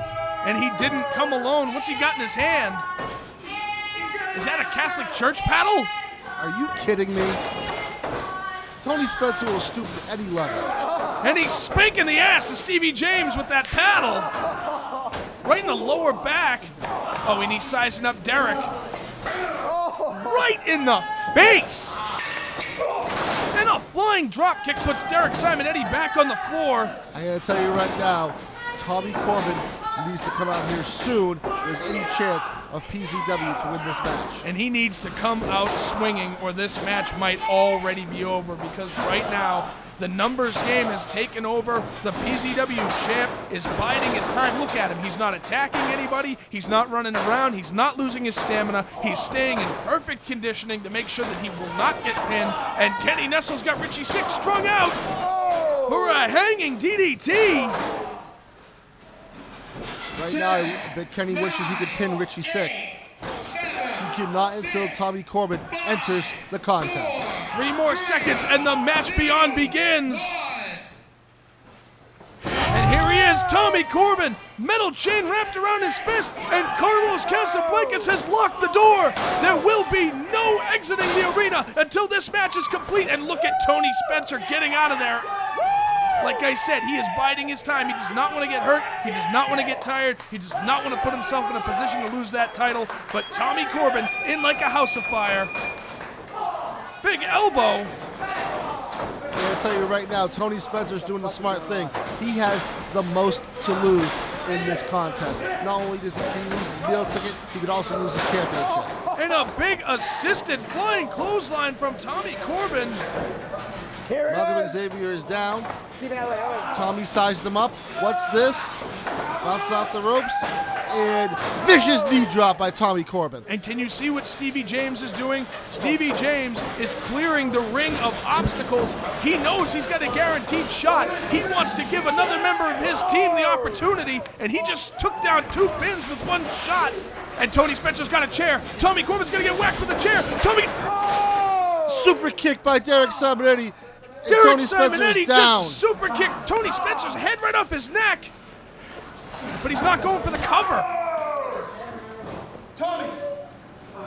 Tony's in La La Land. He has no idea where he is. Derek Simonetti just instructed Tommy to knock him down and take the pinfall. Derek Simonetti could have easily been the champion. Tommy Corbin has pinned Tony Spencer. Tommy Corbin is the new PZW Heavyweight Champion of the world. Ladies and gentlemen, history has been made here in Project Zero Wrestling. Tommy Corbin just shocked the world as Team James takes the victory over Team Reign of Terror, which means 2 things at this point. First of all, Tommy Corbin, once again, your new PZW Heavyweight Champion. And Derek Simonetti now runs Project Zero Wrestling. If there was any doubt, let's go to the replay here. Vicious super kick by Derek Simonetti. The chair goes right into the face. And Derek Simonetti could have rolled over and pinned Tony himself, but he told Tommy to take his head off and take that victory. Derek Simonetti is finally returning the favor for costing Tommy Corbin the PZW Championship. Tommy gave it right back because Derek Simonetti is now the owner of PZW. Ladies and gentlemen, things are about to get real interesting. And there's the head of the beast. For all intents and purposes, Adam Nestle just got sent to the unemployment line. And he is mouthing off to a lot of really big men. They've been taking his orders all along. And now Adam Nestle has nothing. Lost the company, lost the title, and it looks like he's going to lose his reign of terror. Just kidding. Guys. The party's over, folks. Oh, all four men hoisting Adam Nestle into the ring, and look who is waiting for him. This is worst case scenario for one Adam Nestle. No reign of terror, no Team James. It's Nestle and Simonetti, and I don't think Adam has a clue about what's going on yet. He is all alone, the door is locked, and he has no idea who stands behind him. Oh, I think he knows now. He just backed into a big wall of a man who wants to take his little ass apart. I think he needs a new pair of pants right about now. That's right. Oh, no mistaking who it is now. Adam Nestle has to meet his maker. And he's trying to run away, and Derek has him by the seat of the pants. Adam Nestle is going nowhere. There is absolutely nowhere to go for Adam Nestle. Derek Simonetti is going to do whatever he wants to this man. Oh my God, this is embarrassing. He was once the owner of PZW, now he's groveling at the feet of Derek Simonetti. Yeah! Kick his ass! Are you really begging me? I have dreamed of this my entire life. Because now, ladies and gentlemen, and I want to thank the new PZW champion, Tommy Corbin. Yeah! Because of our new champion, I now run Project Zero Wrestling. And the former chairman is not happy about that. And do you remember what I told you, Mr. Nestle? I said the second that this company belonged to me, I would break your little ass in half. Break his ass! It looks like he's gonna make true on his promise. Break his ass! Derek Simonetti about to take the head off of Adam Nestle. He is shaking. Could we see the end of Adam Nestle right now, right here? Not here. What? You put me through hell every day of my life for the last 2 months. Yeah, I'm gonna get my moment with you, Adam Nestle. At the grandest stage of them all. May Madness. Are you kidding me? Derek Simonetti is showing mercy for one day, but he's going to embarrass Adam Nestle at the biggest show of the year? I gotta disagree. This is not mercy at all. This is execution. Stevie James versus Tommy Corbin for the title and the potential execution of Adam Nestle at May Madness 9. It has all come down to this, a show you don't want to miss.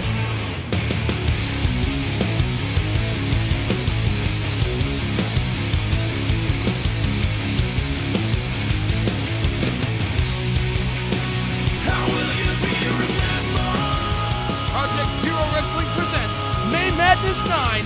Be there.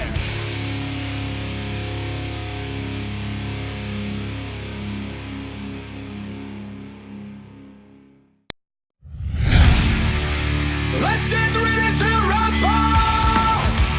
Breaking your bones. On a warrior with a code. A champion filling your face with a fist. Maybe you're strong, but you don't stand a chance. Feel the power of a warrior. Fight, fight, fight, fight. Let's get ready to rumble! Fight, fight, fight, fight.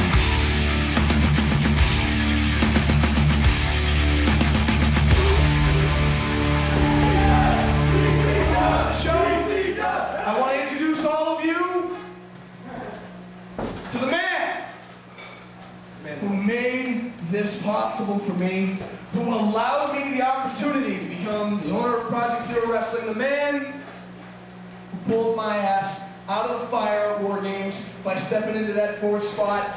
And let's not forget, the new PZW Heavyweight Champion of the World, Tommy Corbin. Woo!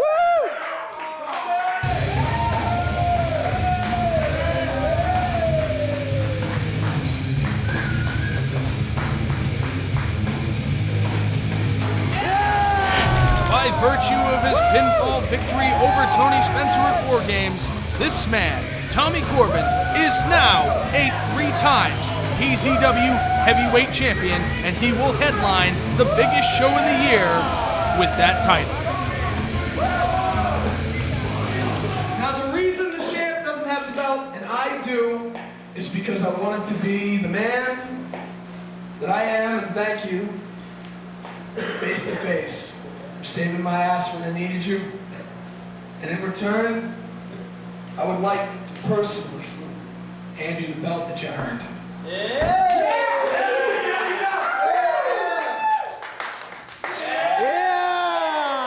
Ladies and gentlemen, our PZW champion, Mr. Tommy Corbin.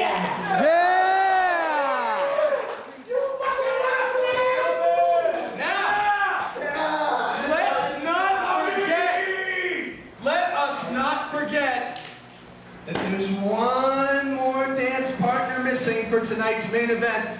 So if you could bring out, I think you guys know him, could you bring out one of my best friends and one of your favorite wrestlers? Ladies and gentlemen, the #1 contender taking on Tommy Corbin in the main event for the PZW Heavyweight Championship, Stevie James.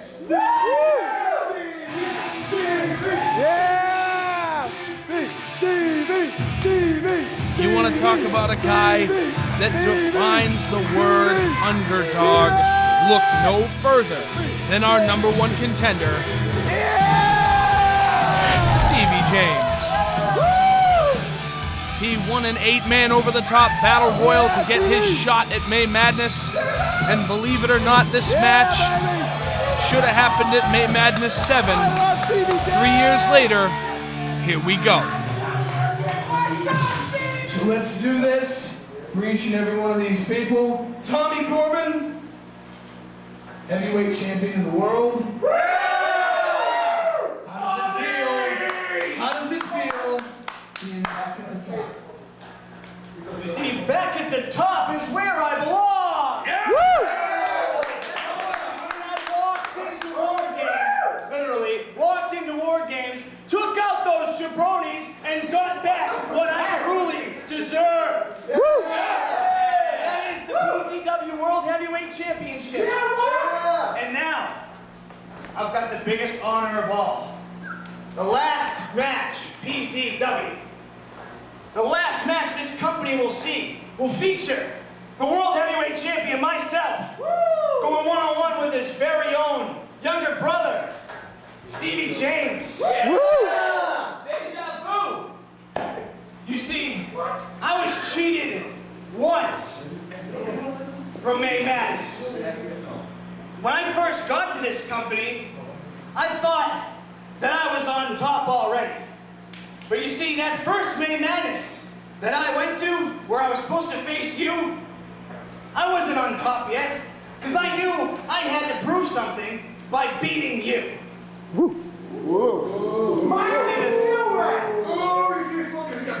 What happened was, I didn't get to do that.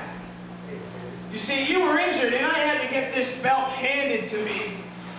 And that doesn't sit very well with me. And see, you and I are close. We used to live together until I grew up. And then until you grew up. And look at us now. Now we're together again. You know, things have changed and there's been a lot between us. But the fact remains is you owe me that May Madness match. And tonight, the fans, especially me, are gonna see that match, and it will, like you said, tear the fucking roof off this place. Stevie James, he said it first. May Madness 7, They took the title away from you, man. They stole that belt because you got hurt. And you've never gotten a fair shake at getting a shot at the title again after that. Not till tonight. Tonight, one-on-one, Stevie James finally gets his much-needed shot at redemption.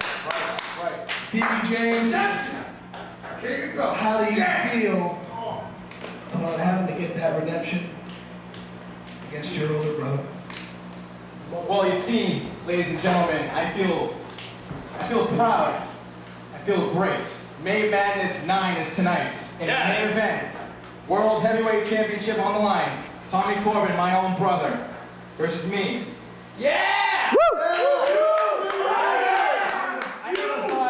I never thought it would happen, but I proved myself. I did what I had to do. The #1 contender, and I believe tonight we're gonna blow the roof off this place. Woo! Let's hear it for our main event.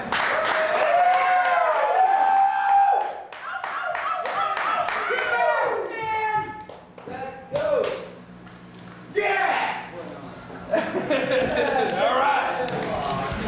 3 years in the making, PZW champion Tommy Corbin takes on Stevie James in the main event of May Madness 9 for the PZW Heavyweight Championship. These two men have fought many, many times before, but they have promised us tonight to tear the roof off the building.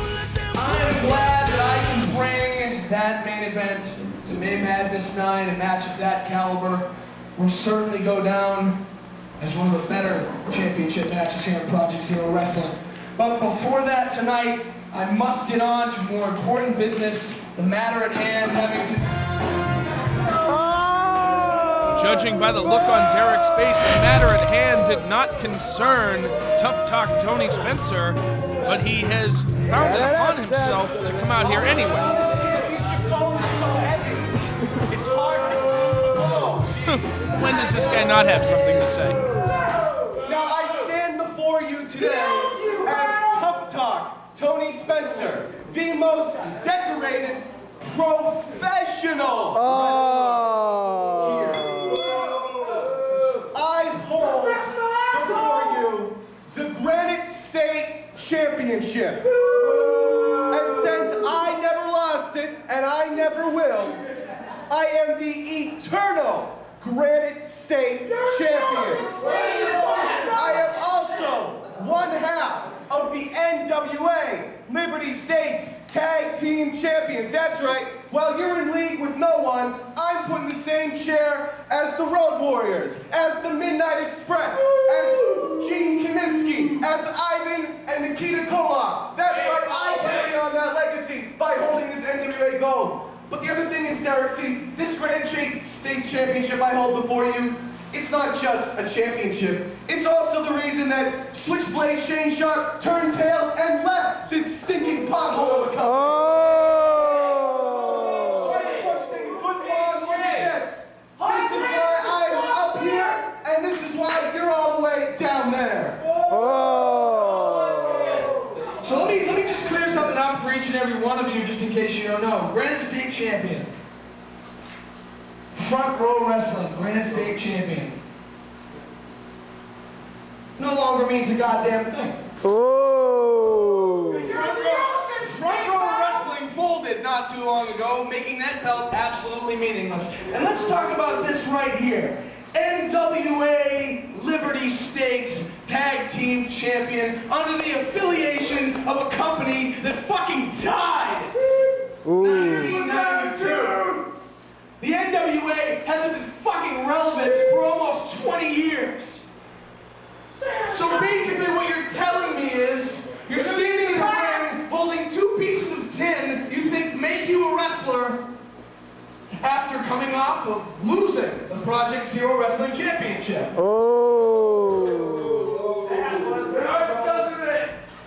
Now, I don't know how many professional wrestlers are going to go ahead and brag about a loss. But you, my friend,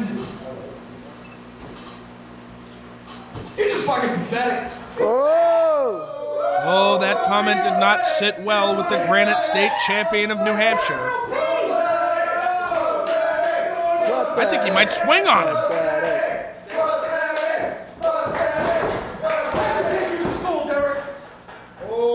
I could take you to school, you backyard piece of trash. Oh, wow. You want to know what PZW is built on? Backyard bullcrap. Oh. Didn't you hear what was said earlier? Didn't you hear? I respect Tony because Tony went somewhere and did something with wrestling. What did you do? Why? I could take you to school. I don't care where you've been or where you're going. You will never, ever be a better wrestler than me. Oh, you could cut the tension in this room with a knife. It is so thick. These two men are throwing bombs at one another verbally. Not so tough. Not so tough. Not so tough. You were born a backyard wrestler, and you're gonna die a backyard wrestler. Oh, Tony Spencer not getting on the owner's good side right now. You suck at singing. Yeah. It's not 10. It's like round. Now you just wait one goddamn minute. You want to come out here? You want to come out here? You want to come out here and shit on backyard wrestling? All right. PZW. I'm unashamed to admit it. This is glorified backyard wrestling in a ring with a bunch of guys that maybe they don't have training. But it's damn good though. But let's talk about this. Let's talk about our past, Tony. Sweep the ground. I never, ever forgot where I came from. And I'm not ashamed of it. My life for the last 12 years has been backyard wrestling. Yeah. Woo! Whether it be in a building, in a park, or in a backyard, I am still and always will be a better wrestler than you. So you want to beat me up? You want to get in this ring and prove to everybody in this building that you're some kind of a professional wrestler? That you're a wrestler now? Ah! Well, I'm going to show you tonight, when you get in this ring with me, that no matter how many years of wrestling school you have, and no matter how many live events you've ever done, this backyard wrestler is going to take your ass to school. Oh, I think I know what these two men are doing tonight. Oh, Derek, you wait! You just wait! I'm not holding back tonight! I think that makes it official. No way Derek Simonetti lets Tony Spencer leave this building tonight with his head intact. Derek Simonetti takes on Tony Spencer in a street fight. We are talking about mainstream taking on the underground in a battle of respect. Derek Simonetti doesn't forget where he came from, and Tony Spencer doesn't want to let him forget it either. Tonight, we will see a brawl. Before I was so rudely interrupted, I had some business that I really did need to take care of. So let's get to that. Tonight. Oh, geez, at this rate, Derek Simonetti's never going to be able to finish a thought as owner of PZW. Derek Simonetti promised he would embarrass Adam Nestle on the grandest stage of them all for PZW, and it doesn't look like Adam wants to wait another second for that embarrassment, it would seem. This could get very interesting. The last time we were in the ring together, I was down on my hands and knees, begging you, pleading with you not to harm me. And I watched that footage over and over and over again. I'm not proud of that. I made a promise to myself, and I made a promise and a deal with you. I'd show up here tonight. I could have just gone away. But I'll be damned. I'd be damned if the last thing these people say is Pee-wee. The last thing they say, Where's your bike, the last thing they see is me on my hands and knees begging. There's one thing I was taught when I was a little itty-bitty boy. Is when you're grown up, when you make mistakes, you own up to them. So I strolled into May Madness.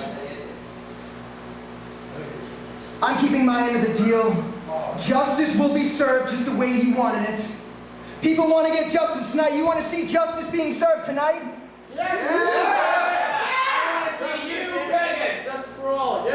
So instead of seeing me beg and plead, I've mentally prepared myself. I deserve what I get tonight. Have your May Madness moment. Jesus! You people want to see him give me a punch in the face? Yeah, we do! You see the secret word? I deserve that. How you people want to see me get DDT'd? Yeah! I deserve that too. I want to see you get rare now! I want to see you get kicked in the nuts too! Or, hell, maybe even a spine buster. How about that? Yeah! We want that more! Do it. Do what you want.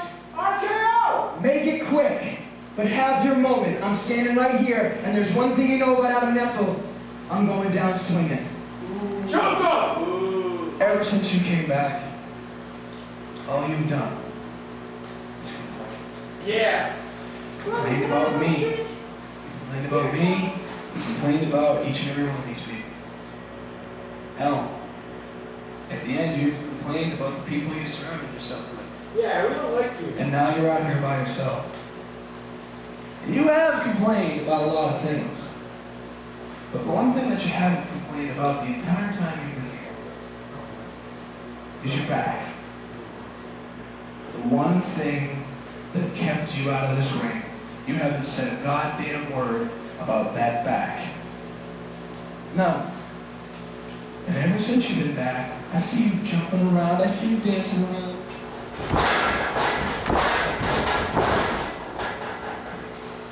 No problem whatsoever for the bulging discs in the back of Adam Nestle. Tonight, you did. You'll come out here and wring your little neck. But what I'd rather see is the one thing that you promised to each and every one of these people that never gave us. Adam Nestle, May Madness 9 is not the day that I go medieval on you and leave you laying in a heap in this ring. May Madness 9 will mark, and I quote, the return to the ring of Adam Nestle. Oh! Like I said, I'm going to go ahead and believe that back of yours is a lot healthier than it was. And hell yeah! You're a liar, man. Yeah. And I'm going to believe Get some icy hot. that if you had the fire, look me in the eyes and tell me to make it quick, but I'm going down swinging.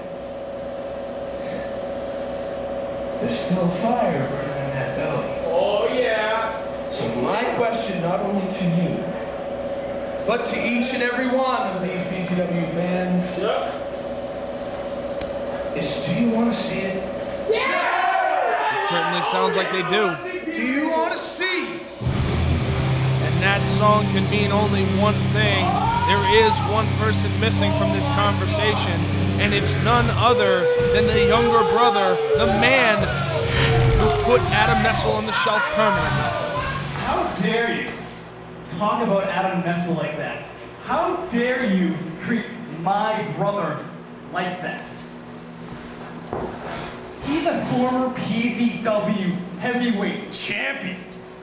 He's a former body slam champion of the world. Who cares? And now, he doesn't wrestle. Because of me. Oh. You ended your wrestling career because of me. He couldn't get out of his freaking bed because of me. And on Union Jack's greatest day, you couldn't even beat him because of me. You know, how dare you do that to me? But I got one thing to do. I know I don't have what you think I have anymore. But I know one thing. I know I can beat you. Oh, those are fighting words. This is looking more and more likely. Let me ask both of you a question. Do you want to see it? Do you people want to see it? Oh, and that is emphatic. They want to see it. May Madness 9, Adam Nestle versus Kenny Nestle 2, the match that we were supposed to see when you got hurt. Yeah, we want to see it! Well, We want WrestleMania 2! I am more than willing to make this happen. All I need from both of you is a handshake. Shake his head! All they need to do is shake hands, and Adam Nestle will officially be back in Project Zero Wrestling for a match at May Madness 9. I have one thing to say to you. What happens tonight is on your hands. He ain't kidding. Derek Simonetti, the owner of Project Zero Wrestling, is going to take all the liability for Nestle versus Nestle 2, and that makes it official. We will see the... Wait, what's this? Kenny Nestle, Death Valley Driver, just knocks out Derek Simonetti and drives Adam Nestle on the back of his neck. And Derek Simonetti couldn't do a damn thing about it. I'll see you in the ring, bro.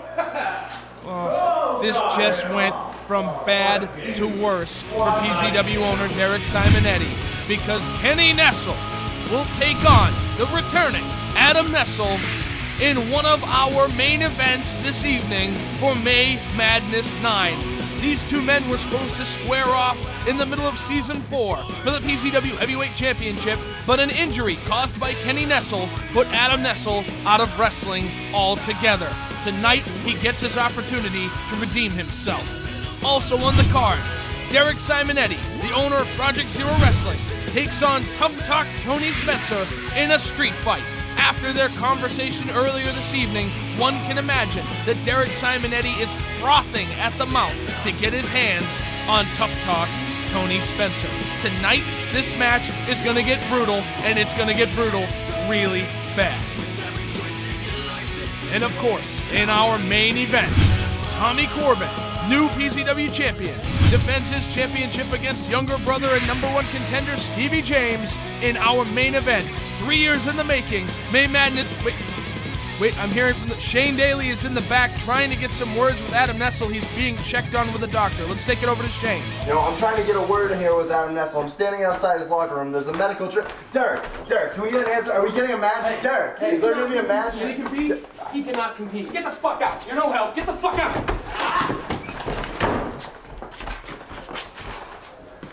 So, you alright? Doesn't look like you! Doesn't look good. That's your idea? That's your idea, man? No, I didn't have a fucking thing to do with that. That was not my idea. That's fucking bullshit. No. Your little brother acted on his own.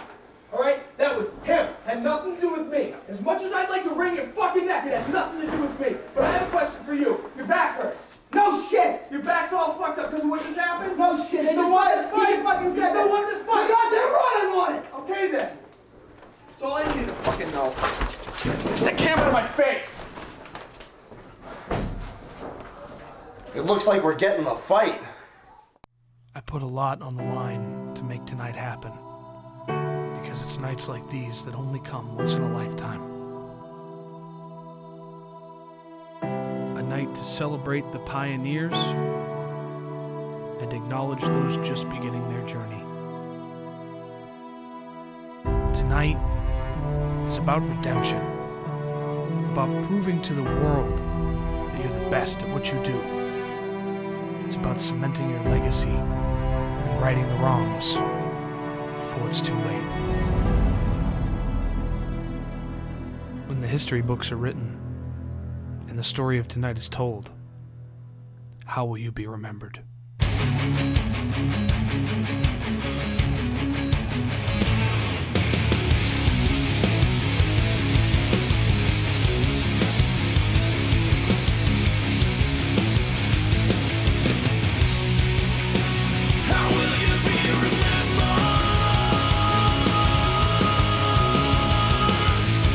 Ladies and gentlemen, welcome to PZW May Madness 9. I am the king of wrestling commentary, Joe Cole. Unfortunately, sitting side by side with my color commentator, Cameron. Excuse me. This is Joe Cole, the king of all wrestling commentary, sitting side by side once again, gloriously, with my color commentator, Owen Cash! Oh, yes! It feels so good to see you again, my friend. Great to see you too, Joe. Ugh, I regret this already. But the thing you can't regret is in our main event tonight. That's right. PZW Heavyweight Champion Tommy Corbin defends the PZW Championship against #1 contender and younger brother Stevie James. And not to forget, folks, also on the card, Tough Talk Tony Spencer takes on Derek Simonetti. The mainstream meets the underground on PZW's grandest stage. And in a more unexpected twist to the May Madness 9 card, Derek Simonetti has demanded that Adam Nestle come out of retirement to wrestle his first match, the first match he's had in a year, against the man who put him out of the business, Kenny Nestle. Boy, does this have bad news written all over it for everybody that's not Kenny Nestle. You may very well be right, Owen, and I really hope I don't have to say that more than once tonight. But let's kick things off the right way by inducting Atlee Green into our Hall of Fame. Let's take it to Shane Daly for our opening announcements. Ladies and gentlemen, welcome to PZW May Madness 9!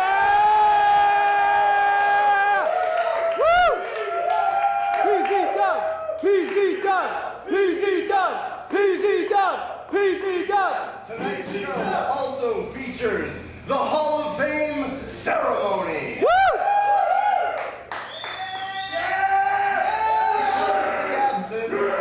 Of PZW senior official Carlos Casablancas, tonight's senior official for tonight's proceedings is...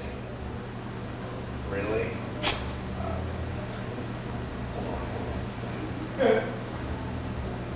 Who is it? Somebody! Tonight's senior official is Chris Cortez. Oh, not this guy. He's not that bad. I mean, I have it on good authority that this man is a senior official tonight because he complained so much of Derek Simonetti, and Derek Simonetti didn't want a lawsuit, folks, so he gave this position to Chris Cortez, rightfully so. Go back! This guy's a lot like herpes. He just keeps coming back. Go back! Yeah, shut up! We will now begin tonight's proceeding with the PZW Hall of Fame ceremony. Introducing now to the ring to make tonight's induction, Derek Simonetti. There it is, the tome that will herald the entrance of the new owner of Project Zero Wrestling, Derek Simonetti. You know, before anything happens tonight, I just want to say, for the record, Mr. Simonetti, thank you for giving me my job back, Taker. And there he is. That's something you don't see often. He's smiling. Oh, I thought you were going to say something else. Well, especially considering what happened at the countdown, he's trying to let it slide right off his back. Well, he's probably not thinking about it too much, considering he has to say something nice. I get the distinct honor to induct one of my favorite people into our Hall of Fame. And just for the people who do not know, The Hall of Fame is an honor we bestow upon people that have made a positive impact on our lives. In the case of David Wagner, he never worked for this company. In the case of a lot of people that got inducted last year, they did not work for this company, but they meant an awful lot to us, and I'm glad to say that not only do I get to do this induction on behalf of Atlee Green, but I actually have the distinct honor and pleasure and privilege to do it to him in person. The man is one of the funniest, most charismatic individuals I think I've ever met in my life. There are times on PZW television, where I look at all the footage we have to make TV, and I say, Jesus Christ, we don't have enough for this show, what do we do? And there's always one guy who can fill that gap, no matter how big it is, with something entertaining, with something funny, and sometimes some things that are a little over the line. Like his trip to the cemetery that one time. Get up, George! I am still waiting for George Hackenschmidt to pick his lazy ass up out of the ground and come take that body slam challenge. Atlee Green, whether he knows it or not, did something for me that nobody else has ever done in their entire lives. They gave me an opportunity to perform in front of a paying audience. But he gave me an opportunity to wrestle in front of people that I didn't know that paid to see North Shore Wrestling, and he paid me to do it. And for that, the man, I will always remember the man as the first man to ever give me an opportunity like that, and it's something that I am eternally grateful for. Yeah! But without any further ado, I would like to introduce all of you once again to the man that changed my life, at least in wrestling, and in other areas, and the man who I will always respect and will always look at as unslamable. Look it up. Ladies and gentlemen, your inductee for the evening, Atlee Green.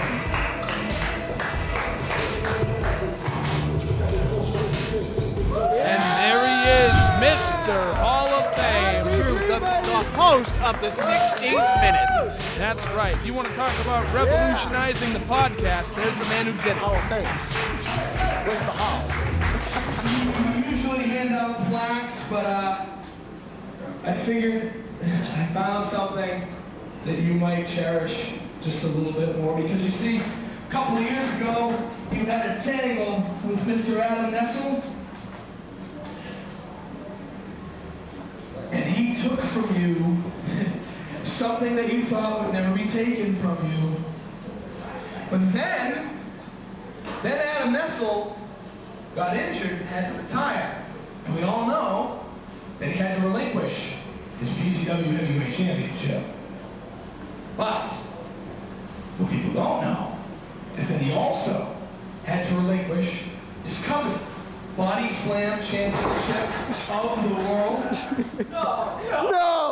No way. The only way that we can do any justice is to return the belt to the man who some say never lost it. So ladies and gentlemen, It's like Christmas. Wiggly wiggly Christmas. Wow, would you look at that belt, Owen Cash? ladies and gentlemen, the new Body Slam Champion of the world, you. Yeah! I feel like Ralphie on Christmas morning, and I just got my red metal BB gun.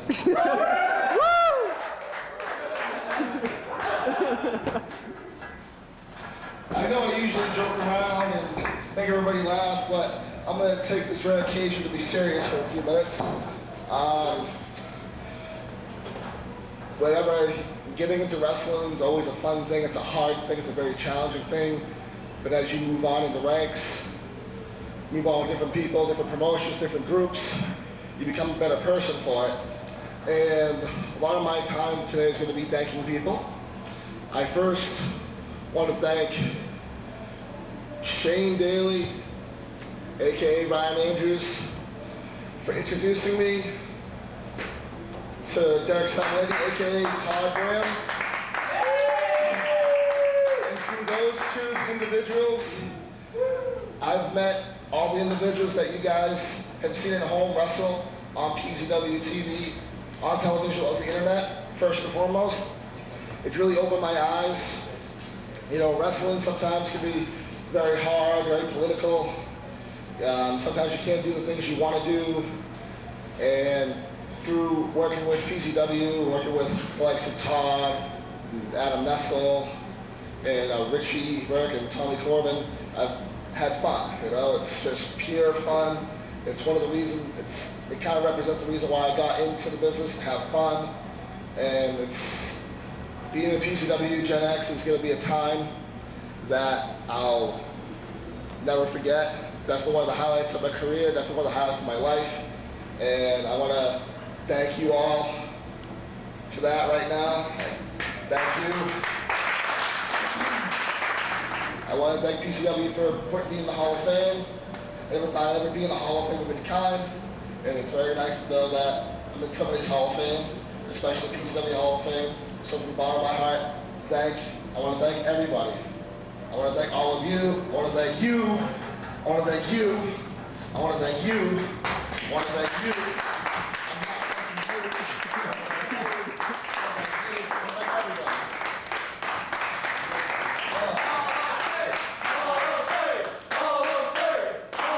This is such a great night already. It's all downhill after this. Now that we got that out of the way. Yeah! There it is. I knew we had to flip the switch at some point. It's time to get down to serious business. As you suckers saw, Adam Nestle has forfeit the title.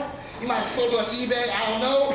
But I am, once again, the Body Slam Heavyweight Champion of the World!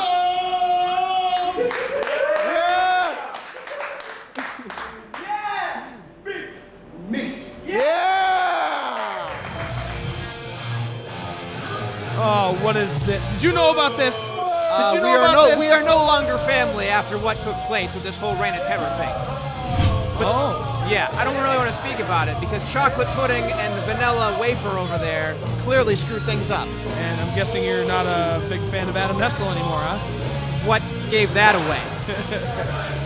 Let's just say they ruined a very cool moment. Yes, in fact, they are ruining a great moment. Body Slam champion, huh? You got a cute little belt now, right? Yeah? Yeah? I know for a fact, John here can slam you. Whoa! Easily. Malcolm can slam you. Shit, I can slam you. Shit, I can slam you. All right, bird chest. Figures, 3 jabronis that come out here. Yeah! They try to interrupt my moments.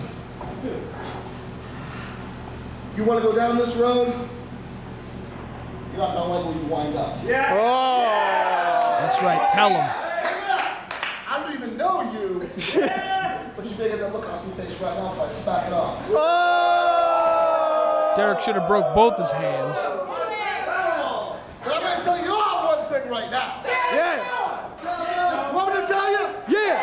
I said you want me to tell you? Yeah! I'm going to tell you. Woo! Testify. You ain't slamming me. You ain't slamming me. Yeah! You tell! And Ginger's not slamming me. Oh! You want to know why? Why? I said you want to know why? Why? Because I am unslammable! Unslammable! Unslammable! I don't think you can argue with that. Unslammable! Unslammable! Unslammable! Yeah! Look it up! Yeah! Look it up! Fuck slamming you. We're just gonna beat your ass and take it. Look it up. Oh! Okay, I've seen where this goes before. We all know where this goes. 2 against 1, 2 big guys, 1 extra big guy. You know what? You guys gonna beat my ass? It's all well and good. It's happened before. Won't be the last time. But if you're gonna beat my ass, I'm getting me a piece. And it looks like Atlee Green's getting a piece of him. Well, getting a piece taken out of him right now. Is someone going to help him, or are we just going to let these two idiots mug him? The Hall of Fame moment has been ruined, but there's Richie Sick! And he goes right after Malcolm Xavier. I don't know how I feel about this. Right into the big ginger. So I assume this is a tag match now. I don't know, the referee's in the ring, but I haven't heard a bell yet. Oh, wait a minute. Irish whip, reversal, train wreck, elbow in the corner, and a big ear clap puts Malcolm Xavier on the mat. This could not be good for John Wilson. Take two. How do you do? You just rhymed, Joe. Atlee Ledge. And the Jolly Ginger is on the mat. Is senior official Chris Cortez gonna make this match official? What's going on? Flying plancha over the top rope into the pile. And that's how you start off May Madness, folks. Richie Sick came out here with a purpose, and it looks like we're gonna get an impromptu tag team match.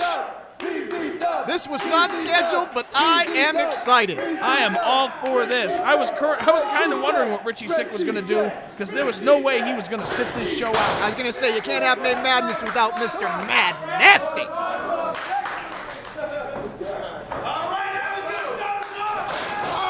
There's the bell, and John Wilson going right after Atlee Green. Look it up. You got to imagine that KM Cash clearly has a game plan because he knew this was going to happen. Well, I don't think he knew anything about Richie Sick showing up, but how could you not, considering how much KM Cash and his goons have done to Richie over the last couple of years? I've been watching from my sofa on PZW TV Online, and I got to say, John Wilson has got most of the time the better half of Richie Sick, but maybe Richie will get his comeuppance today. John Wilson, as Atlee Green has said on many occasions, is a gun for hire. He'll do anything for the man with the bigger checkbook, but unfortunately, the one thing I've noticed in John Wilson is that when it comes to the big game, he doesn't really deliver. He tried taking Richie Sick out several times, and at every turn, Richie Sick caught him off guard, and Malcolm Xavier got Atlee Green off guard. Oh my God! KM Cash firing bombs at Atlee Green. You know, I gotta say, I'm not a big fan of my cousin, but that was pretty underhanded, though. Those were overhand strikes, Owen. Well, you know what I mean. Overhand, underhand, through the woods, it still hurt. Big headbutt from the now legal Malcolm Xavier. Now this man, if he just got his stuff together, would be an absolute monster. But he's got to get his stuff together, and he's not going to do that under the tutelage of KM Cash. Look at those punches. What's KM Cash doing? He's distracting Chris Cortez. The man's already distracted as it is. He just put his hands on the referee. Chris Cortez could throw this out right now. I don't think Richie Sick would much like that. I don't know. It's just something that you shouldn't do in this matchup. You got to let it go. I think Chris Cortez values his life enough not to piss off the two giants.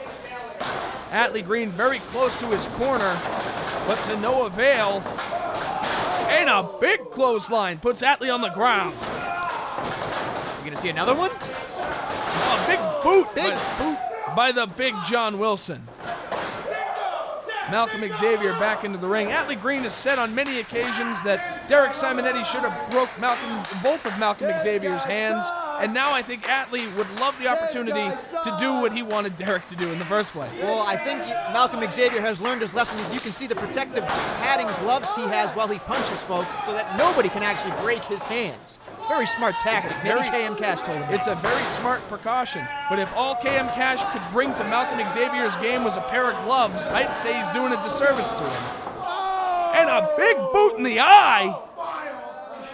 And Atlee Green, he's going to pay for that one. I can guarantee that. Could have broken his orbital bone. Oh, that's real pain right there, ladies and gentlemen. Duck under the clothesline. Atlee Green cognizant enough. Big double clothesline puts both men on the mat, and Richie Sick is begging to get into the action. The Richie Sick is just literally on the top rope, almost in the ring, folks. He is just foaming at the mouth, trying to get in to just knock the hell out of either of these guys. If Atlee Green can get to his corner, the sonic boom will be unleashed at May Madness 9. He's not even in his corner. Get him in the corner, He can barely see after Malcolm Xavier almost took his damn eye out with the heel of his boot. KM Cash trying to distract Richie Sick. Can it happen? Can it happen? There it is. There he is. Richie Sick is in the match. Big flying elbow to Malcolm Xavier. Oh, Richie Sick just took out John Wilson's jaw. 2 jaw jackings put these 2 monsters on the ground. Big drop kick. A dual drop kick. And both men are down. Richie Sick firing on all cylinders, 100 miles an hour, trying to get the best of these 2 monsters. Richie Sick might need to slow down because he might make a mistake, folks. Richie Sick into the corner and a spear by John Wilson. And there it is. If he had just slowed down, he might have actually been still on top of his game. Way too overzealous for his own good, and it could have cost him. This could be a kick out at 1.5. You can't put Richie down very quickly, folks. Well, he is. Richie ducks, and John Wilson takes out his own partner. Here comes Atlee, just get in the way of this. Get John Wilson out of the ring. Malcolm Xavier is the legal man for Team KM Cash, and he is getting double teamed right now. Ritual puts Malcolm Xavier on the mat. Are the monsters crumbling before our very eyes? Is the KM Cash Corporation falling apart? You know, it also looked to me like John kind of had a second there. He could have not clotheslined him. What is this? Atlee Green, missile launcher position, Swanton bomb onto Malcolm Xavier. And Richie Sick and the brand new Hall of Famer Atlee Green walk away with the victory.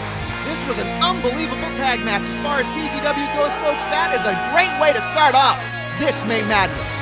And not only that, but it was completely out of the blue, impromptu.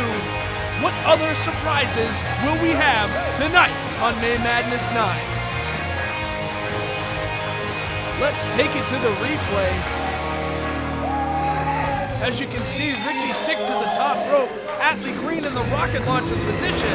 Boom, a swanton bomb by Richie Sick, and that's it, folks. It was academic after that.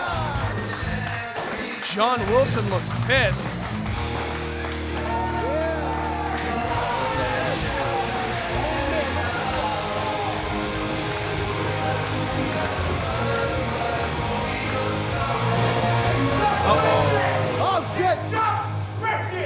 John Wilson is not happy. Oh!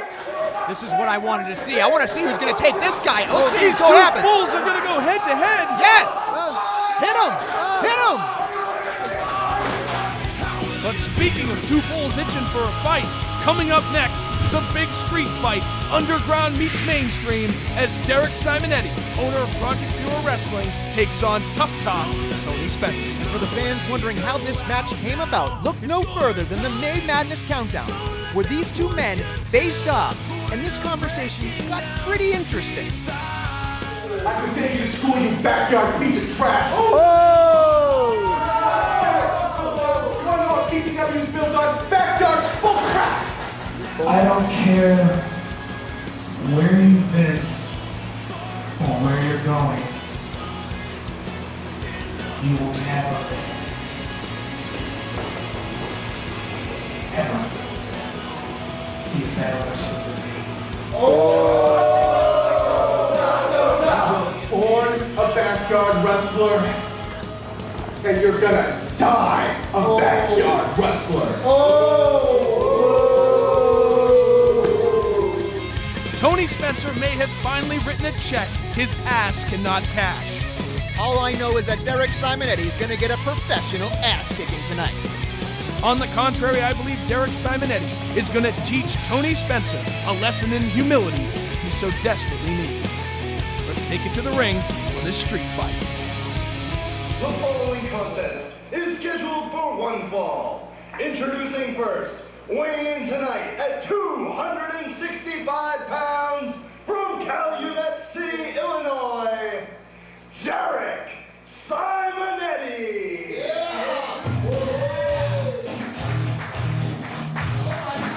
Well, this is interesting. I've never heard this before. I mean, not on PZW anyway. Not on PZW. In homage to his old days, Derek Simonetti reverting to his older theme music way before Project Zero even existed. Is this type of mind game he's playing with Tony Spencer? Derek Simonetti has entered the May Madness Arena to send a message to Tony Spencer.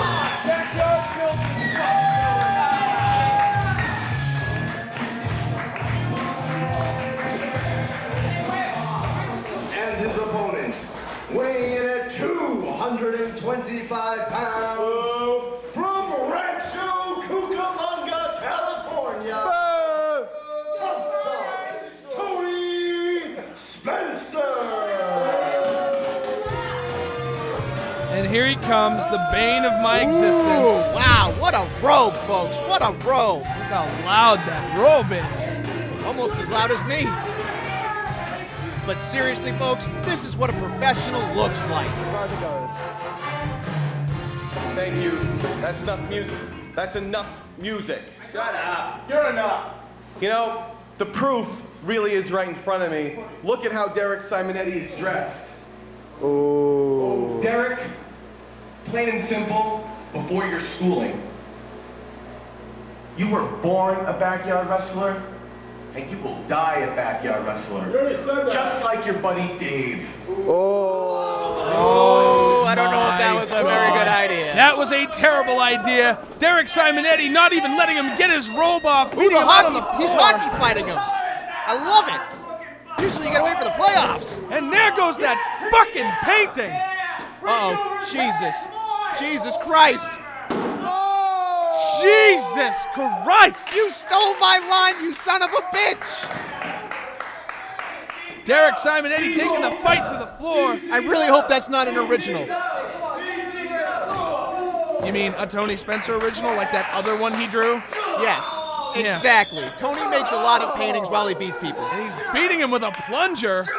Not a conventional way to hurt somebody, but it still works. That hurts a lot more than you think it does. He has just taken the protective padding off that ceiling beam. Oh, Lordy. He's going to send Derek into it. Reversal. Tony Spencer head first into the unprotected beam. You got to imagine this is going to be a down and dirty fight, folks. There will be... He's going to stab him. He's going to stab him right in the face.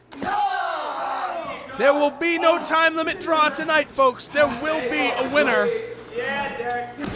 This match is going to make everybody happy because this is going to be bloody. This is going to hurt. Has this match even officially started? I don't even know, but I think Tony Spencer's already bleeding. Big 2x4 across the back, the bare back of Tony Spencer. Was that a gay joke? It could be. Are you thinking that he doesn't look like a professional wrestler right now? Look at him, folks. He looks like an absolute clown. No, he does not, because you think he looks like part of the Partridge Family bus. He is the Partridge Family bus. No, he is not. He is beating Derek Simonetti within an inch of his life. Has this match even started yet? Have they gotten in the ring yet? No, it has not started. Or has it really started, considering this is a street fight and that's exactly where they are? Doesn't matter. There's still action going on, and that's what our job is supposed to be.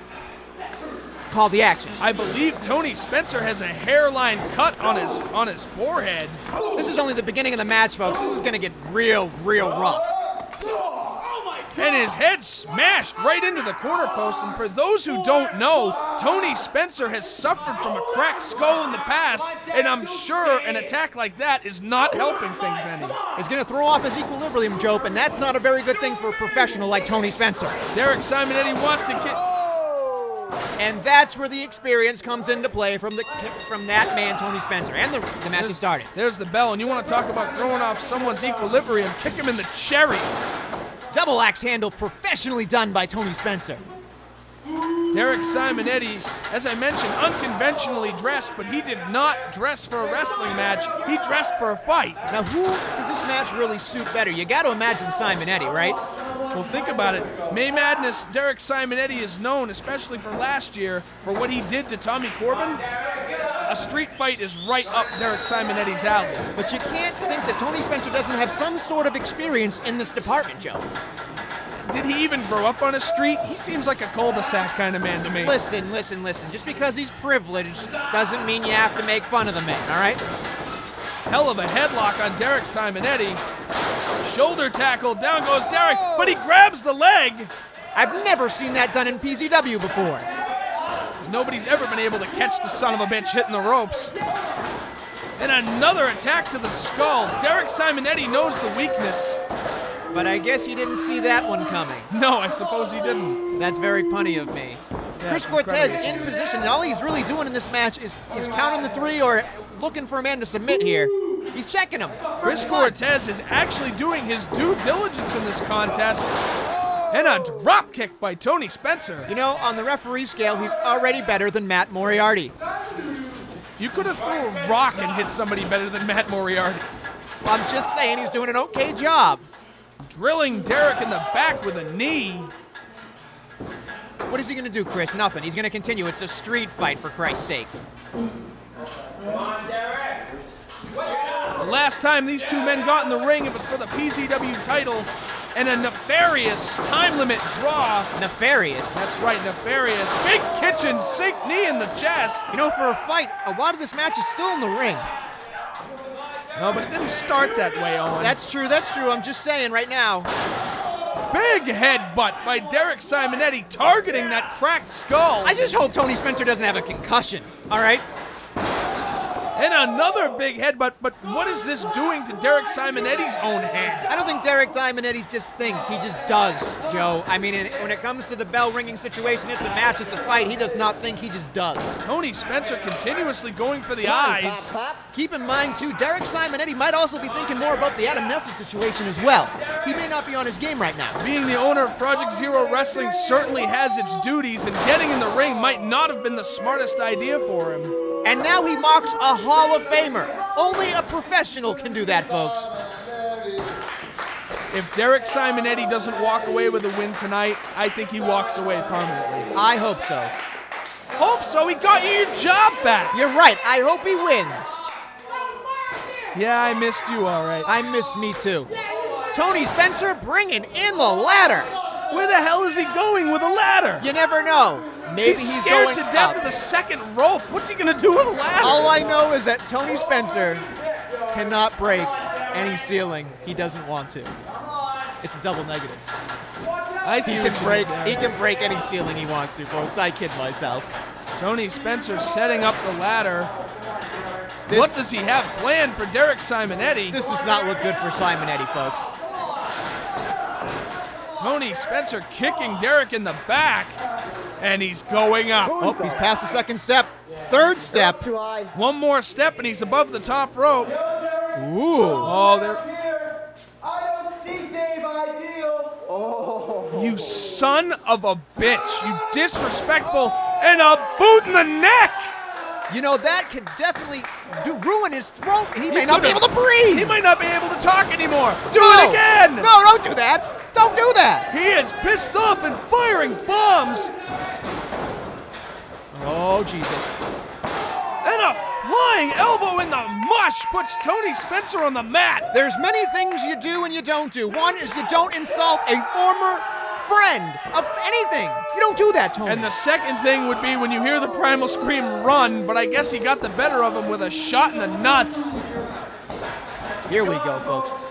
Tony Spencer going for a Spencerplex. A Spencerplex? Forearms in the stomach. And a spine buster. This match is over if he pins him. Pin him! Oh! Wait a minute. That was not a kick out. Tony Spencer did not kick out of the... Oh, boy. Oh, this is bad news. See, he spotted the ladder, and he has got very bad intentions running through his mind. This is not something that you want to miss, folks. When he goes up top, he usually he flies. And Tony Spencer set this up himself. This is not a good idea. It's not a good idea. Derek Simonetti is going up. For anybody involved, especially for the owner, you can't do that to yourself. You still got to worry about the rest of the event. You can't do that. Derek Simonetti gonna risk life and live No. over a grudge. And a moonsault right onto the face of Tony Spencer. I think he broke his face. He broke his face. 2. Oh. Derek Simonetti has put away Tony Spencer, and the last thing Tony Spencer ever saw in a PZW ring at May Madness 9 was that Punisher skull coming crashing down on his face. I hope he's okay. I really hope he's okay, because that is a beautiful man with a beautiful face, and it tears me up inside if his face is broken. Derek Simonetti and Tony Spencer just gave us everything they had for this street fight. One man is bloodied, the other man might have blown his knee out completely. This is not something that you wanted to miss, folks. We gave you everything. This match gave you everything, folks. At the end of the day, when all the bullshit is put aside, these are two very incredible competitors with a lot of respect for one another. Say what you want about Tony Spencer, but he brings an awful lot to this table. And for those of you who hate his guts, let's just take for a second that he just gave us everything he had, and we'll go back to business tomorrow. That man has more talent in his pinky than most of the circuit in general.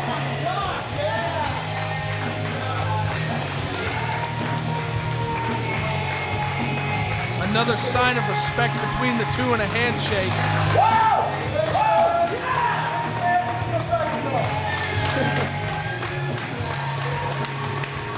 Is that what Derek Simonetti needed all along? Just a little bit of validation for everything he's done? Today we spell vindication. D-E-R-E-K. Set your DVRs to record, because I don't think anybody is ever going to see this again. The PZW fans are cheering for Tony Spencer. It's a once-in-a-lifetime kind of thing, folks. I'm getting goosebumps.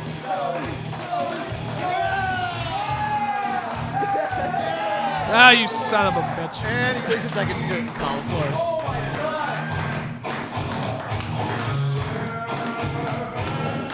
Derek Simonetti alone in the ring, waving goodbye to an old friend. Let's take it to the replay. Tony Spencer going for a Spencerplex. And here it is, folks. We've seen it many times. It still hurts each time I see it. A spine buster. A big spine buster. It could have put him away, but Derek Simonetti decided to take it one step further with this unbelievable, death-defying moonsault right into the face. Knocking Tony out unconscious, folks. You could have counted to 100. And Derek Simonetti successful at May Madness. You have no idea how goddamn proud of you I am.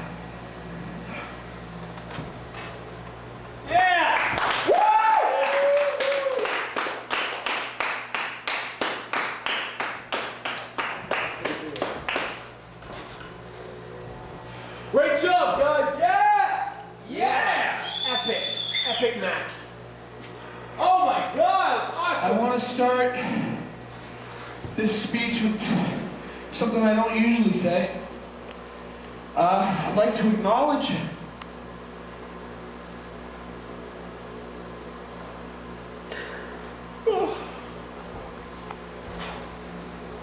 Come on! It's okay, Derek. All right, just do it. You can do it. It's okay, man. You can do it. I'd like to acknowledge the two people in my life that never gave up on me, that never missed a hug when I needed one, that never missed a meal when I needed one, never missed a day when I needed them there for me.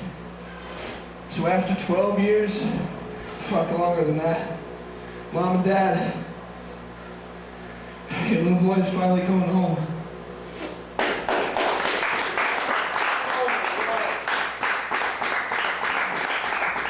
I've loved every moment I've ever had here, even through the worst of times.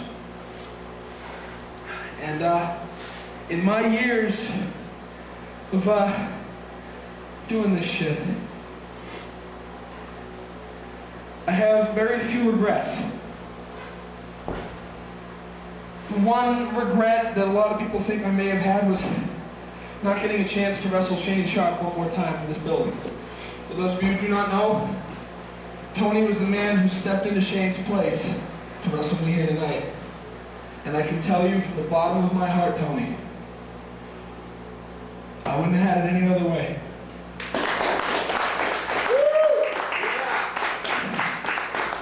regret that I had was I never did get a chance to wrestle that Union Jack fella. Oh yeah. Because I'm fucking Union Jack. I guess that was the problem. Oh. Ooh, big unknown. Same chubby body but with a mask on. But I guess the biggest regret. The biggest regret. Alright, one more. For the queen! For the queen! Yeah! Thank you so much for making me smile when I need to. Yeah. There's one regret that's beyond my control. I always wanted to stand across this ring, look into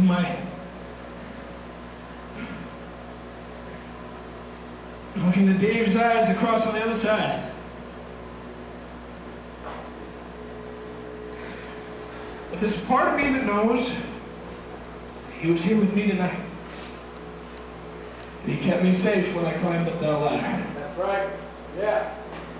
So to him, my brother, I know I never got the chance, but goodbye. And I love you and I miss you every day.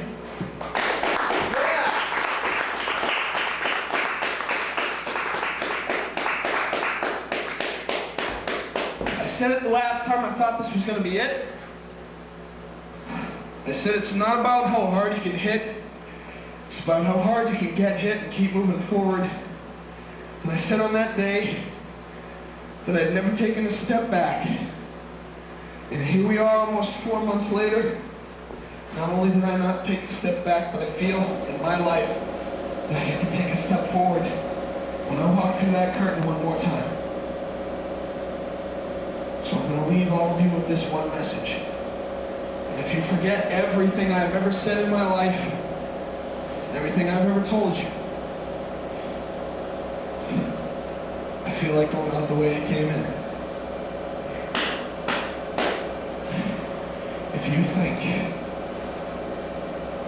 that what we've done here in this building, in New Bedford, in the backyard of the park, anywhere, if you think anything that we have done in this building is any example of what we as individuals can do when we have nothing and we turn it into something like we did PZW. If that is any example of what we are all capable of,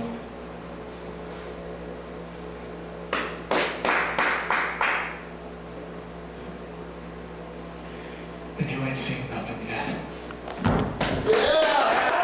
Derek Simonetti just made the hardest decision of his life. But one thing is for sure, no one will ever be able to fill the boots he's left behind. Well, that might have been the best decision Derek Simonetti has made as the owner. But coming up next, maybe the worst decision Derek Simonetti has made as Adam Nestle returns, taking on Kenny Nestle. And remember, folks, if one bad thing happens to Adam Nestle, it could be lawsuit city for Derek Simonetti. This match may have negative repercussions on Project Zero as a whole, but it's going to be damn entertaining, and it goes a lot farther back than earlier tonight. Let's take a look back at the history between the brothers Nestle. He's a former PZW champion. He's a former Body Slam champion. Now, he doesn't wrestle because of me. Hi, I'm Kenny Nestle. Welcome to the era of entertainment. Why the hell do you watch this show? Because of me. We all know now who's the better Nestle. Why? Because I am the man with the plan. I am the reason for the season. I am the whole entire show. Because I'm Kenny Nestle, the better Nestle, the only Nestle. So don't act like you don't. I know one thing. I know I can beat you.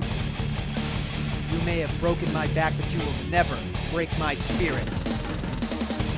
As long as I'm still walking, as long as I'm still talking, there will always be an Adam Nestle.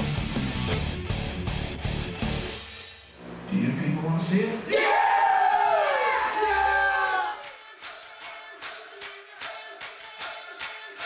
My songs know what you did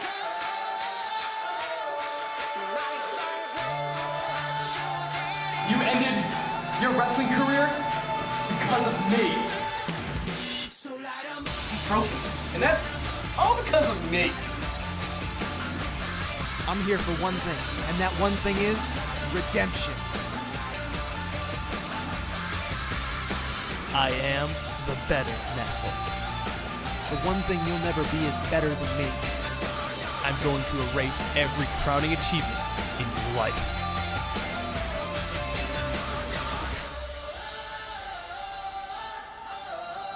Nestle versus Nestle.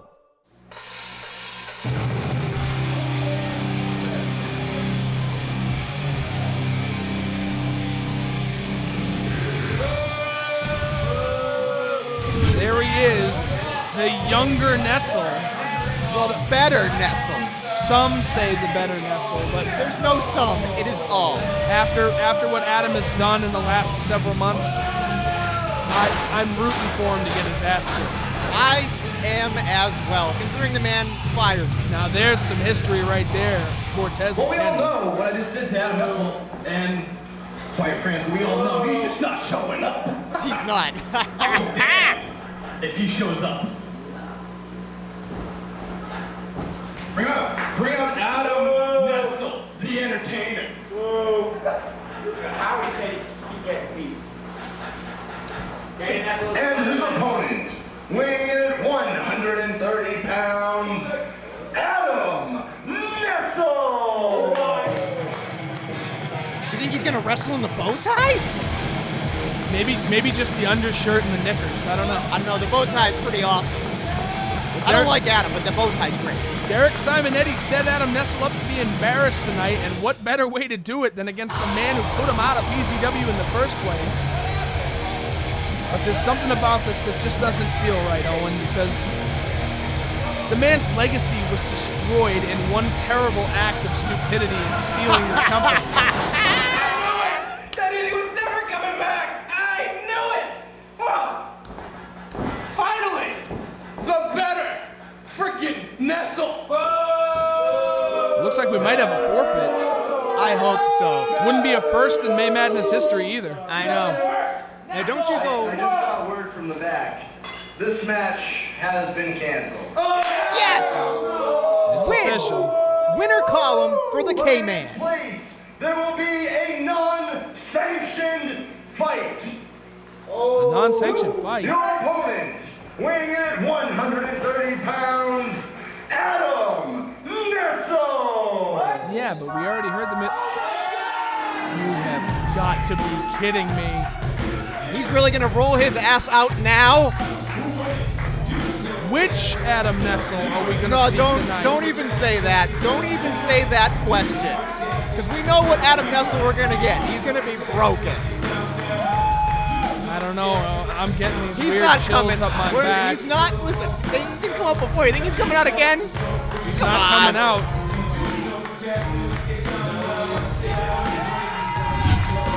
Ladies and gentlemen, representing the orange and black. You think that's gonna help him? Look at him, he can barely stand. And the fight starts on the floor in a big haymaker. This is not Adam look Nestle. good. The fans do not know how to react. Adam Nestle has done everything in his power to destroy his credibility over the last few months. You people are gonna go for him now that he's wearing orange? Are you kidding me? Don't you remember what he did? Yes, I do, and I also remember what he said on the countdown. He said, plain and simple, the last time you saw me, I was on my knees begging, and that is not how I want to be remembered. Is this the Adam Nestle that PZW remembers, or do we remember that act of indiscretion? All I know is this is the Adam Nestle that I hate, and I love it. I can crap all over him. Adam Nestle is hurt. You can see it, you know it. It put him out of the business as it is. But he's coming out here to try and prove a point. And I have mixed feelings about this thing myself. Oh boy, Chris Cortez just locked eyes with Adam Nestle. I said get in the ring. What is this? Chris Cortez is the man that brought Kenny Nestle into PZW. This is a little fishy, and I like fishy. Chris Cortez is the man and right in the nuts. Chris Cortez is the man that helped perpetrate a home invasion along with Kenny Nestle. You know, I got money on this, right? Let me guess. Kenny Nestle for the win? Well, no. It's more about how many vertebrae can Kenny Nestle break on Adam. Oh, I completely forgot how much of a pig you were. Thank you, but now I can remind you. Here we go, folks. Adam Nestle on one leg. This should be good. On one leg, bad back. The move that put him out of the business is the move that put him out of a real match. The only way this match could get signed was if it was not sanctioned, and it kicked right in the nose. There is no way this man can go. Look at him. Bad back, bad knees, and this is the setup for a springboard. There is no way the man gets up on that rope. Up and down with a flying clothesline. You know what? Say what you want about him, just like we said about Tony Spencer. Say what you want, but he's giving it to us right now. Don't you dare turn on me now. That man made your life a living hell. He made my life a living hell because he took you away from me. But now that you're back, I can understand how great my life was without you. That was a little weird. Oh, that was awesome. Dude, and he just slapped the taste out of his mouth right in front of the referee. And a roundhouse kick.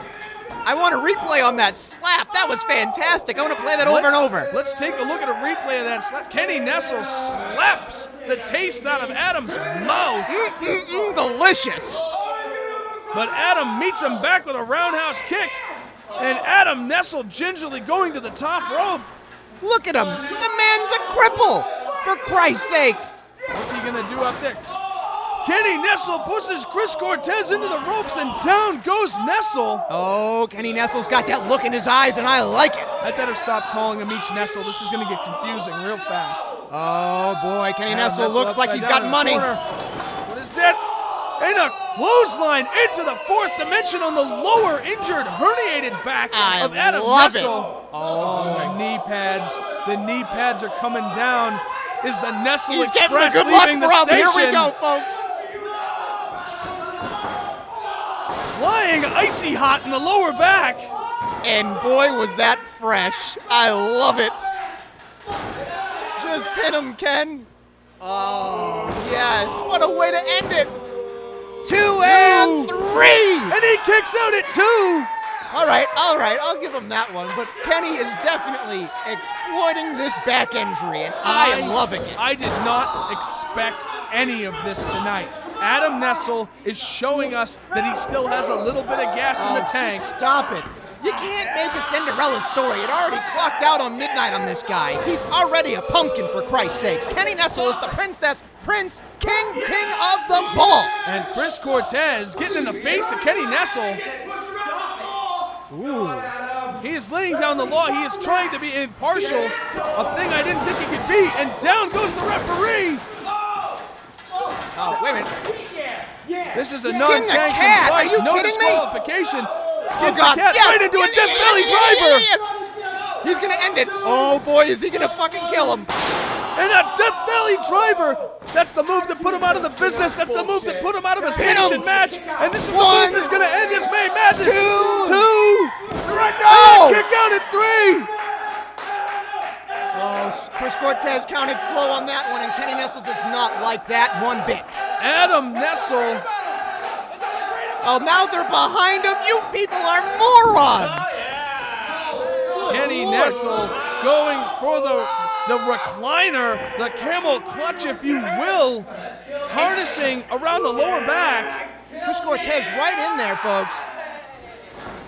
He's trying to break the hold, but it doesn't matter. It's a non-sanctioned fight. There's no disqualifications. Chris Cortez has no business getting in the way. But the thing is, even though this is non-sanctioned, the referee still has the right to stop this contest if he feels it's gone too far. Blindside clothesline takes the head off of Adam Nestle. Say what you want about Kenny Nestle, folks, but he is amazing. My God, I saw a tooth fly out of that young man's mouth. This is Weeble Wobbles, but they don't fall down, folks. We have gone back to the Old West, ladies and gentlemen. Attempting a kick. Kenny Nestle. Oh, and a Nestle's Crunch! Are you kidding me? Maintaining his own namesake. One, two. Oh, my Lord. And the streak stays alive for just another moment. The streak? What streak are you talking? What are you, high? Adam Nestle is undefeated at May Madness. Oh my God, now you're giving him a goddamn streak. The man's on a walker, one leg, and now you're making him out to be Cinderella at the ball. Oh my God. Adam Nestle, prison shoulders into the lower back. And the fans are eating this.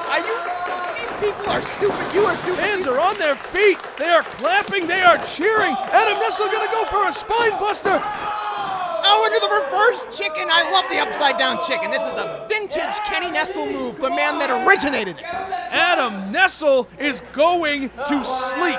The leg strength of Kenny Nestle is unbelievable. He has a 350-pound squat and thighs like a behemoth. I love Kenny Nestle, folks. He stole my index card. That was on the index card. Do you see the veins and sinew in the man's upper arms? And Adam Nestle out to the floor. Let's just say Kenny Nestle had a great vein day, folks. Great vein day. The pump is incredible. But right now, he is making an example of his older brother, something I bet he wished he could do when he was younger. It doesn't matter about it now. All that matters is that Adam... Ooh, that right in the face with a garbage can. Well, Adam Nestle definitely rushes like trash, so we might as well have a trash barrel. No. Adam Nestle does not want to be remembered as a pissant groveling at the feet of the owner of PZW. He doesn't want to be remembered as a tyrant. He wants to be remembered as the man who gave everything to PZW, and he's certainly giving us everything he has right now. I was thinking more along the lines of being the next Duke the Dumpster Drosy, but that's fine too. Adam Nestle kicking that garbage can into the mouth of Kenny Nestle. And a crown made of brass right across the top of Kenny Nestle's head. Pretty sure that's silver. Just saying. If that is a silver trash can, this is the most expensive hardcore match PZW has ever had. Well, let's just say we spare no expense at May Madness. Is the granddaddy. Chris Cortez doesn't know what to do, folks. He's staying out of the ring, which in a non-sanctioned fight might be the best place to be. At least he's not going to get in the way like a Matt Moriarty. Adam Nestle has wedged... Why is he doing this? Look at this. He has wedged the garbage can in between the ropes in front of Kenny Nestle, and he is dragging himself. The man can't even stand. What the hell does he think he's gonna do? I have no idea. This man can barely stand. What are you doing? No, you know what he's gonna do. No, I don't. Adam Nestle, bad back, bad knees, gonna try and make the ringside to ringside transfer. No Is he way. gonna go coast to coast? He goes coast to coast and crushes Kenny Nestle in the corner. What an idiotic move! He could have absolutely killed himself. Derek Simonetti is probably beside himself backstage because that is a health risk waiting to happen, folks. If he's anything like the people in this arena, they are worried for the well-being of a human being, whether they like him or not. This man is literally going to die. The holy shit chant has gone on for almost a minute because of that act of bravery by Adam Nestle. You people turncoat so quickly. Jeez. Adam Nestle I should know. just has to drag himself over to Kenny Nestle, and this match will be absolutely academic. Stop with the academic. You don't even go to school. Look at how long it takes Adam Nestle to even crawl 3 inches. Dragging. Fingernails breaking off the fingers into the mat as he scrapes to get to that pinfall. One hand over him. 2. Oh, good and Lord. A kick out at 2. This match is alive. Oh, lordy, thank Christ. Kenny Nestle is so resilient. The man has taken so many hits to the face. It is ridiculous. Is Adam Nestle's time all done? Was it done when he left the first time, or is this a resurgence for the man in orange? And that will stop anybody. It is not a good night for testicles here at May Madness 9. I'll say. Irish whip, reversal into the corner. Adam Nestle can't capitalize. And a knee in the mouth. Sidebar, just like Adam Nestle would do, except Kenny Nestle does it 10 times better. Kenny Nestle going up to the top rope. Could he be laying the death knell, putting the nail in the coffin on his older brother? Could this be the end of Adam Nestle? And Nestle's crunch out of nowhere! He flew into the air. Did you see the hang time? Deadpool splash for the cover too!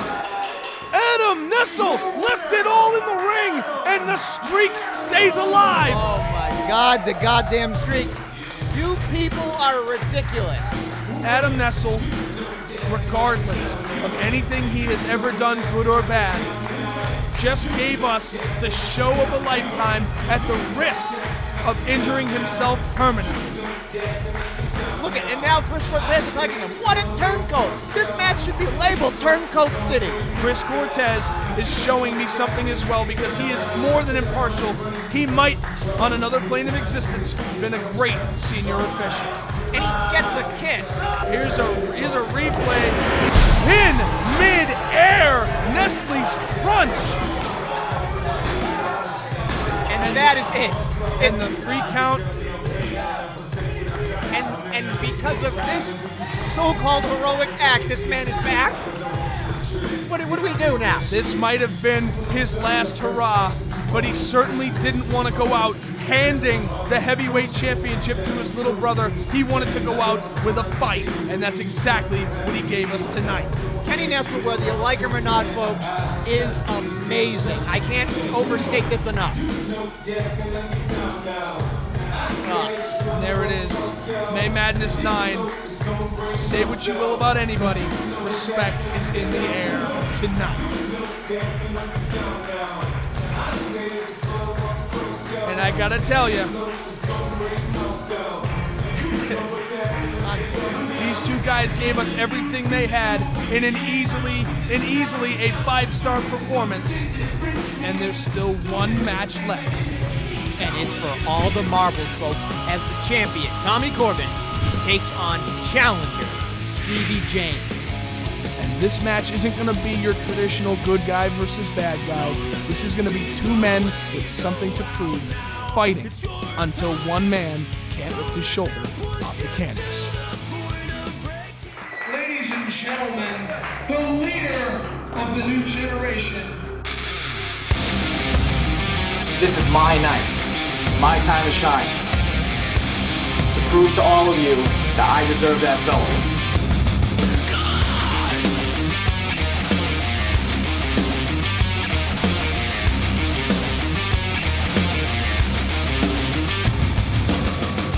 He has encountered every roadblock imaginable, but has overcome them all.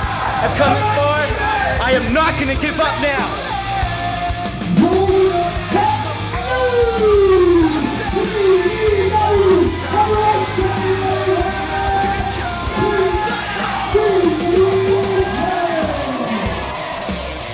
Try my hardest, I'm gonna succeed. And I'm gonna get that world title again.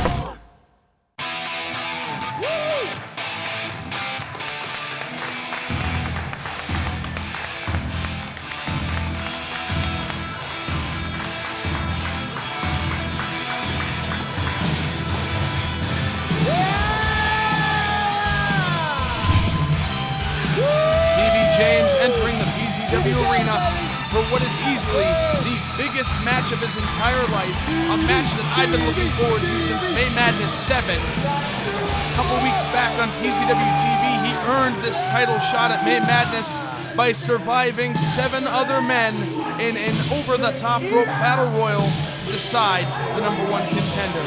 Stevie James has an opportunity of a lifetime tonight. But it won't be easy because he still has to take on this man. I am here because I am a wrestler. I am going to wrestle, I am going to earn my title shots, and earn my respect around here. Anytime, any place, anywhere. You put him in the ring with me, I'll fight him and I'll beat him. Respect! Walk! What did you say? Breathe! Respect! Walk! Are you talking to me?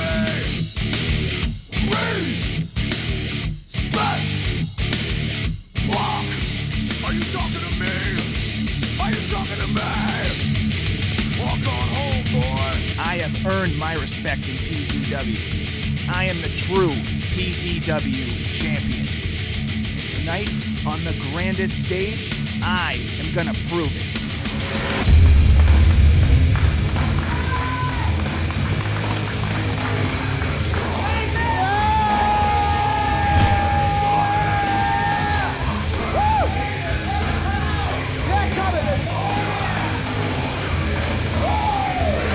Wrestling machine looks primed and ready for action. Stevie James better have stamped his time card because he's about to go to work tonight. He does not need any extra motivation. Tonight is Tommy's night, folks. Look at that. Stevie James, Tommy Corbin, and there's that respect.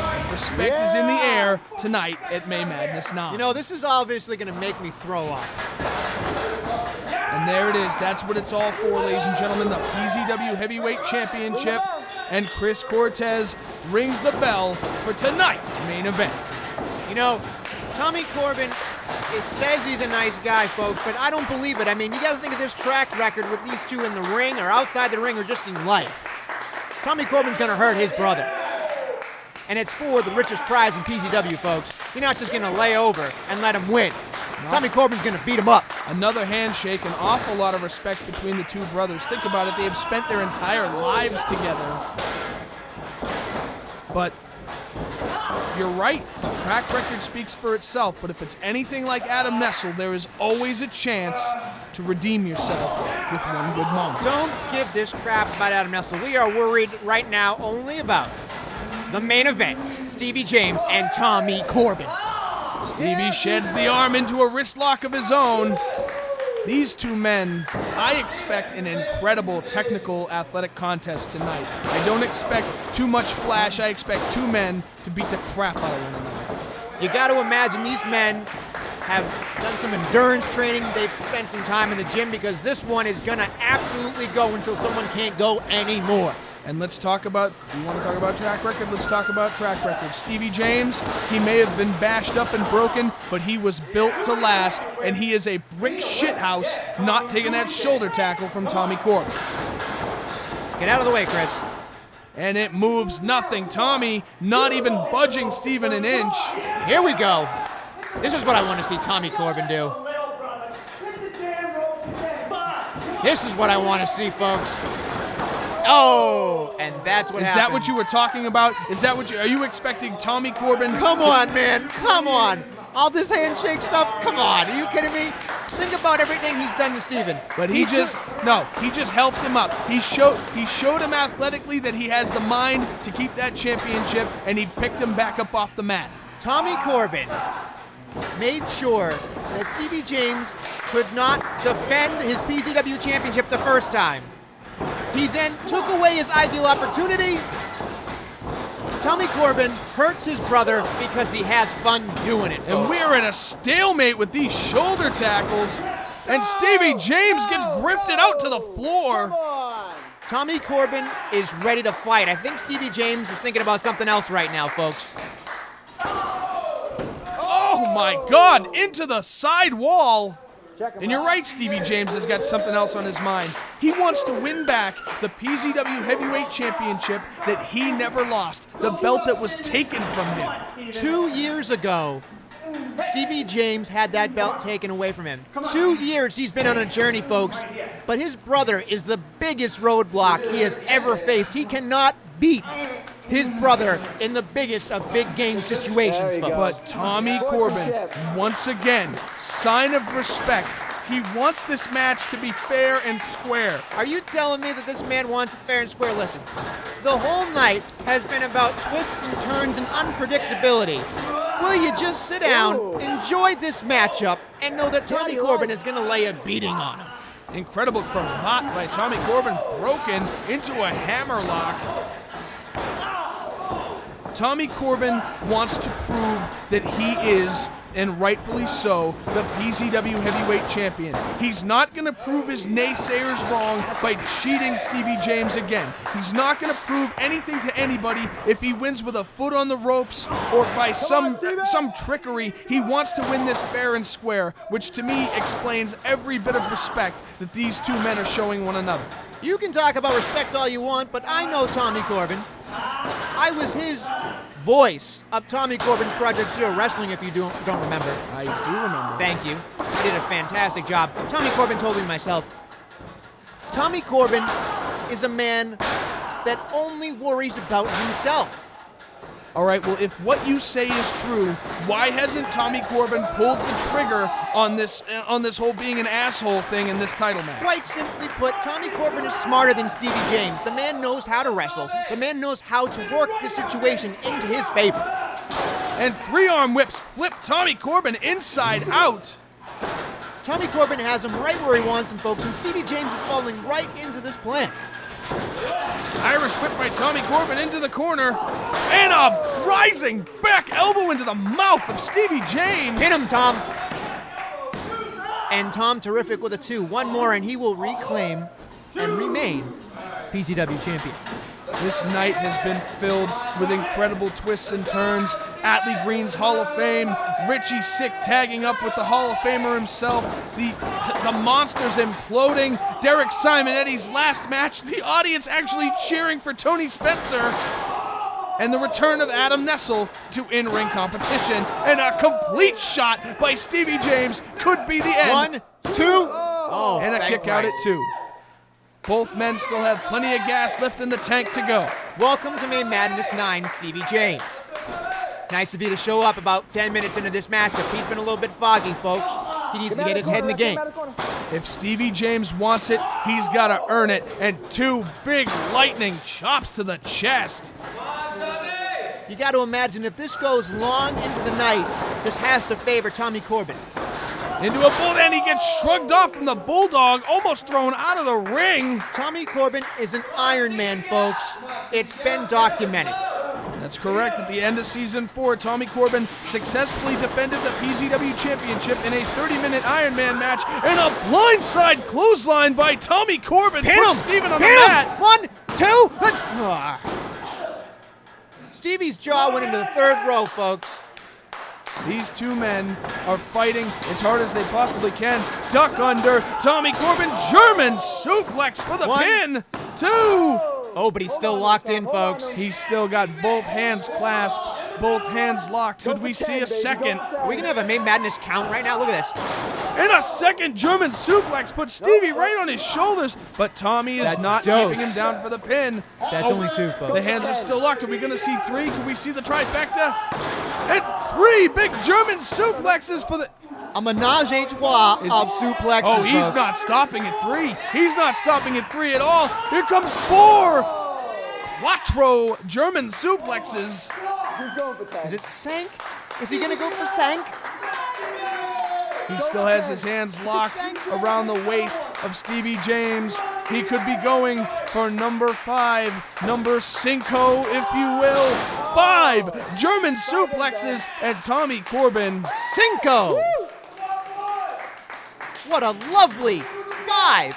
Very impressive 5 suplexes from Tom Terrific, folks. As much as that took out of Stevie James, it took an awful lot out of Tommy Corbin. It doesn't matter, that man, you want to talk about built to last, that man is endurance like nobody's business. He is a wrestling machine. Tommy Corbin going up to the top rope. Here we go, folks. You don't really see Tommy up there much. And that's probably why, folks. That hurts. Oh, and that is real pain, ladies and gentlemen. Just imagine putting your bottom lip up over the top and behind the back of your head, and that'll explain, well, childbirth, and getting crotched in the corner the way Tommy just did. That was so very graphic. I don't think I'll be able to sleep tonight. Stevie James on the top rope with Tommy Corbin. And a flying bulldog from the top rope puts both men on the mat. The American Bulldog gives a bulldog. How apropos. And both men are down. The longer this match goes on... Can we get a replay on that one? That was phenomenal. Let's absolutely get a replay. Stevie James up on the top rope with Tommy Corbin. Flying through the air, slamming Tommy's face into the mat. And if Stevie James can pin him, he might have a chance to walk away with the PZW Championship. 2! And Tommy Corbin's foot on the ropes. Ring presence. You can't teach that, folks. He has the it factor. Tommy Corbin knows where he is at all times. He's a champ. He knows how to talk the talk, and he certainly knows how to walk the walk. The man is about respect. And he is earning everybody's respect in this building tonight. Up and over. And a Tommy, right hand. Big cold cock. And a clothesline out on the apron sends Tommy Corbin to the floor. Now, wouldn't it be an inspirational story if Stevie James won at Made Madness turning on his brother? Yeah. I don't think Steven has a bad bone in his body. I don't know. I think he's got bad bones. Stevie James out on the apron. And a hurricane DDT to the exposed concrete. Now that deserves a replay. Monkeys in the truck, roll it. That deserves a holy shit as well. Stevie James runs off the apron with a big DDT. And this is one of those moments, folks, where you know it took a lot out of both men.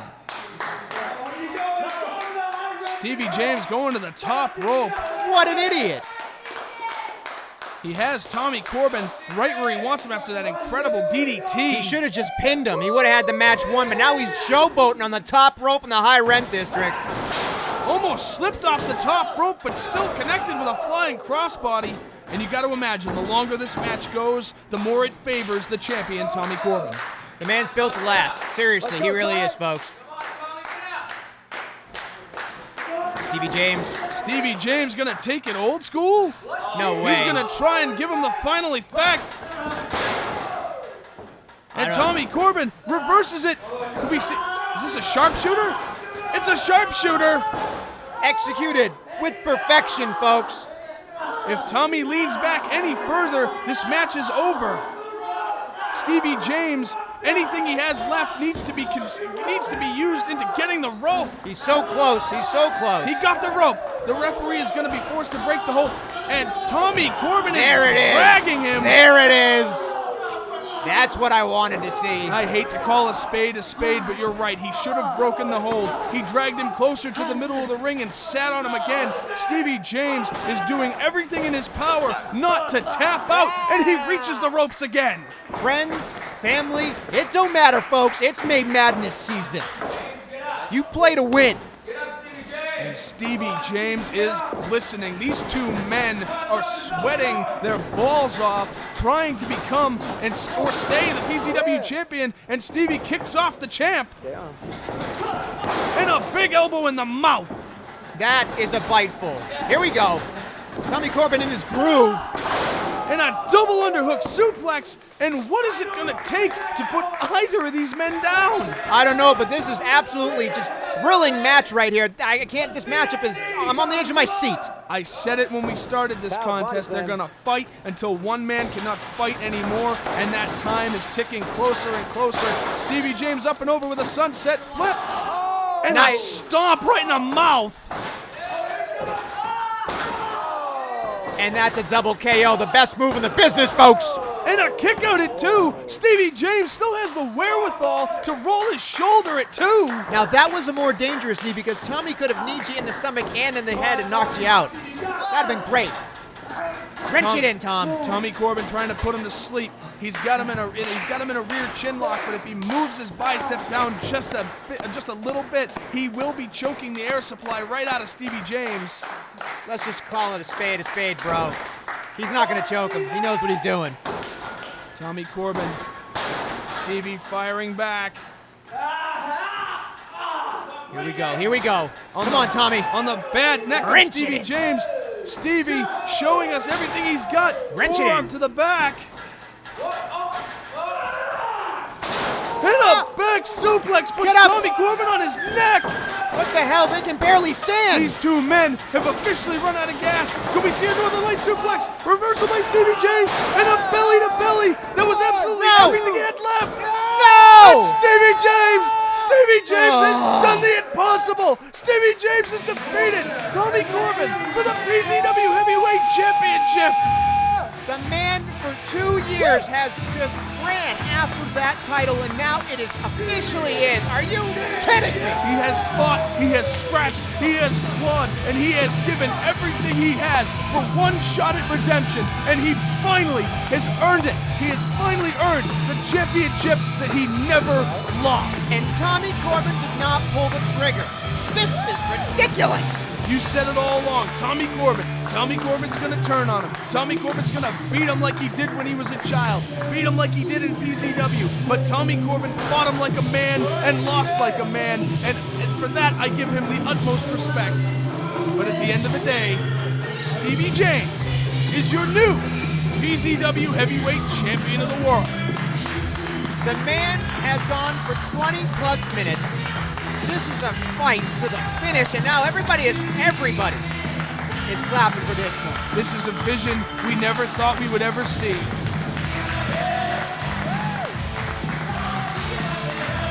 I don't even think Stevie James knows what happened tonight. But when he wakes up tomorrow, he's going to be sore, he's going to be bruised, and he's going to be beaten. I think he knows. But he's going to be the champion. He knows he's the champ. He looked down, he figured it out. What the hell? And the ring is filling up with PZW with his peers. All winners from tonight, too. Wait a minute. And the Hall of Famer getting him, thank Kenny Nestle. Everybody is coming out to show respect. Tough talk. Wow. Even Tony Spencer. Stevie James has done what he has always wanted to do. God, I hate this song. And the PZW fans singing along with Rock You Like a Hurricane in Stevie James's greatest moment in PZW. This is a moment, the whole night has been a moment, and this is something that you just wish can happen every night of every night. This is a special occasion for everybody involved. If you weren't here, then you missed out on something absolutely special. Oh, wow. Talk about special. Tommy Corbin on his knees, can't get back up to his feet. And he slowly musters his way back to his feet for the biggest show of respect. Tommy Corbin and Stevie James gave us everything they had, just like everybody did tonight. We saw the very best of PZW at May Madness 9, and what better place than the biggest stage that PZW has to offer. This is a storybook ending for a Cinderella group. I think we just saw the torch passed to the next generation. I don't know what else to say.